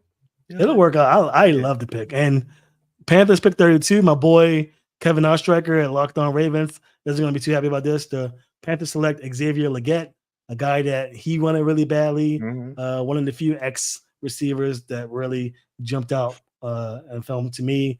I don't think the Ravens were going to take him, but he's a good receiver, and that ends the first round. So it's 11:50 p.m. It started at 8 o'clock, 3 hours and 50 minutes of football. Your favorite team probably got their guy, maybe. The Texans, who I think are going to be very successful, tried their best to trade into the first round, and I'm hearing that did not happen, but I expect them to be in the thick of it in the AFC. But the Ravens get their guy. They get their cornerback. Now the pressure's on Marlon Humphrey. I wonder how Marlon Humphrey feels about this because I think Brandon Stevens is a good corner, not a great corner. Yeah. So he's going to be easily attainable. I think if the Ravens work their magic, they can maybe be able to get him into a long-term deal now. Yeah. And Marlon Humphrey may become expendable depending on how well Nate Wiggins plays. He's a first-round draft pick. He's going to play. Yeah. I mean, and they played Matt Elam, and he was terrible from the start. So that tells you what type of team the Ravens are, and I don't blame him. Get the guy out there, get his feet wet. Hopefully they don't put him in positions where he's by himself. Instagram Live just ended. I will not be restarting Instagram Live again because we're nearing the end of this. But again, hopefully you guys listen to me and headed over to YouTube. But for my guys in Twitter and YouTube, thank you again for joining. Any final thoughts about the draft in your opinion? Who do you want to see the Ravens attack in day 2? The Ravens have their cornerback. I think that the Ravens will need to think heavily about possibly grabbing a safety, if not in round 3 or 4, then definitely early in day 3 because they have Kyle Hamilton, who is really a hybrid safety. He plays nickel, he plays fringe linebacker, and he plays safety. And you have Marcus Williams, a guy whose contract is eating at the cap a little bit. So they might need to think about possibly finding a safety. This safety class isn't bad. But I'll leave it to you. Who do you think, what positions would you like the Ravens to attack in day 2? I think they need offensive line needs to be next. I think at this point, if you're willing to have a tackle, a project one you can work on, but I think there's some guards and maybe even a center that you could maybe move to guard. That could be utilized like right away, at least in training camp, battle for it, keep competition going and figure out where your lineman is there. The guy I would like the Ravens to go after tomorrow would be Braylon Allen, Wisconsin running back. That's who I want. I want the Ravens to go get. He's a young Derrick Henry. He's only 20. I think he's only 20 years old. I think he just turned 20. So he's young. He doesn't have a lot of wear and tear on him. I think just having Derrick Henry, and if you had him and Braylon Allen and then eventually get Keaton Mitchell. That is a good point. I would not be surprised about that. Because he's like 6'2", 6'3", and like 232. Like he's a young Derrick Henry. Like now, is he a second round grade? I can't remember if he. I think there were some mocks that had him going in the first round to like teams that were like playoff caliber teams that they just need like that extra, push. But because he's not like he's an interior running back, he's not an outside, he's not explosive like Saquon or any of them. But he's a guy that you can give the ball to 30 times a game. He's going to get you 5 yards of carry. He's like a better Gus Edwards. And I just trust Big Ten running backs. That's how they Big Ten running backs like are good. Like they translate well in the NFL. Wait a minute. Did Kool-Aid McKinstry get picked up today? No. Oh my goodness. I just realized that he fell out the first round. Yeah. Wow. And you were anti-Alabama cornerbacks because of their inability to turn the football over. So you were head on, and I guess the other 32 teams agree with you. We saw the first when Nick Saban and the Bama boys were in their era, everybody was picking those Alabama defensive players, and everybody was like, they're not turning out to be as great as we thought they were. Right. It's really hard when picking from those national championship teams where everybody's good, because it's really hard for like how are they going to stand out on the team where they're the best player on defense, and they got to pick up everybody else. It's a lot easier to play when you're playing with other blue chip players at every position on defense. When you go to a team where it's like, I'm the best dude on this team, it's going to be on me.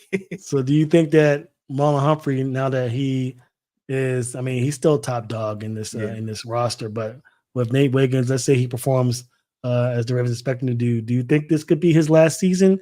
Or do you expect the Ravens to hold on to him one more time? Because there were some fans who were expecting him to possibly be moved because he didn't play as well as he normally does. But, the fans are the fans, and I won't discuss that too much. But what are your expectations, or what are your thoughts? How do you think Marlon Humphrey is feeling right now, knowing that the first-round pick went to a corner, the likes of Nate Wiggins? Well, I follow him on Twitter. He was excited bringing Nate Wiggins on. I get the vibe that Marlon's, because he does like the live stream when they win the game and they fly back. And you can see his teammates like, you doing this again, man. Like, they're just sick of him at this point. But he's real. He's like fun in the locker room. It feels like he jokes around. I think he's a competitor for sure, but I don't think that he's sweating it too much. I think that it allows Marlon to move back to that slot position where he's more comfortable at, and he can be an elite level defender there, and allow Brandon to work the outside and Nate Wiggins to work the outside. It allows him to kind of play his role. I do expect at some point they may do some contract renegotiations with him. I think they would like to keep him here. I don't think that there's any reason not to get. I think that the only reason they would trade him would be if he weren't willing to maybe come off that number a little bit, come down, like rework some money to come to get that cap number down on him. But I don't think that he's never, doesn't seem to be a malcontent or anything. He's never rocked the boat. Like, I have no reason. And the way the Ravens do business with their players, if they like you, they're going to find a way to keep you around. Like I said, Jimmy Smith for years. Jimmy Smith had his issues with his injuries, with no fault of his own, but they kept him around as long as they moved him to safety at one point. Yeah, they did. That was a great move by him. Yeah. They tried. I think they like Marlon. I think Marlon likes being here. He just got engaged, So I mean, he's my boy Marlon. Shout out to Marlon, by the way, if you're watching this, buddy. Yeah. Shout out to you, man. Congratulations. He just got engaged. He's got his podcast going. He's doing well. So I think it doesn't seem any reason to me the Ravens would move on. Like I said, the fans are the fans. They're saying stuff. Yeah, they're saying stuff. But I think they would definitely renegotiate the contract a little bit. But I think that Marlon's like breathing a little sigh of relief. He's like, oh, thank you. I don't have to cover Jamar Chase and outside anymore. Keep on the inside. Keep on the inside. If he's on the slot, I got him. Yeah, I'm big on Marlon Humphrey. I think he's a great corner. I think, again, him and Ryan Stanley both dealt with injuries last season, and they tried to tough it out because they saw the potential for the team winning the championship. And because the injury, kind of impeded their performance on the field, it's a little unfair to expect them to perform like that and maybe ship them off because they tried to play through their injury. But I will say this. I think that Ravens fans are still a bit upset because they think they should have took a wide receiver. I think that if the Ravens hadn't extended Rashad Bateman, people would be a lot more upset. I think people are starting to understand. Excuse me. I think people are starting to understand that, you extend Bateman, you don't get a receiver. But let's say he's still hasn't been re-signed. Fifth-year option hasn't been confirmed yet. You don't have a surefire thing to be there in 2025, and you miss out on some of these receivers that were close to you. I think fans would be a little more agitated. Are you upset that the Ravens didn't go wide receiver here? If they didn't go, I don't think you were a huge big guy on Nate Wiggins. Was there a receiver that you think they could have got instead of Nate Wiggins? Let's just take the extension aside and say, do you think there's a receiver out there late in the round that could have been beneficial for the Ravens had to select them? I think, like you said, anybody that's over 6 foot, to be honest with you, yes, Anybody that was left that was a first round grade that was over 6 foot, because like you said, we already have Zay, who's 5'9", in cleats, 5'10".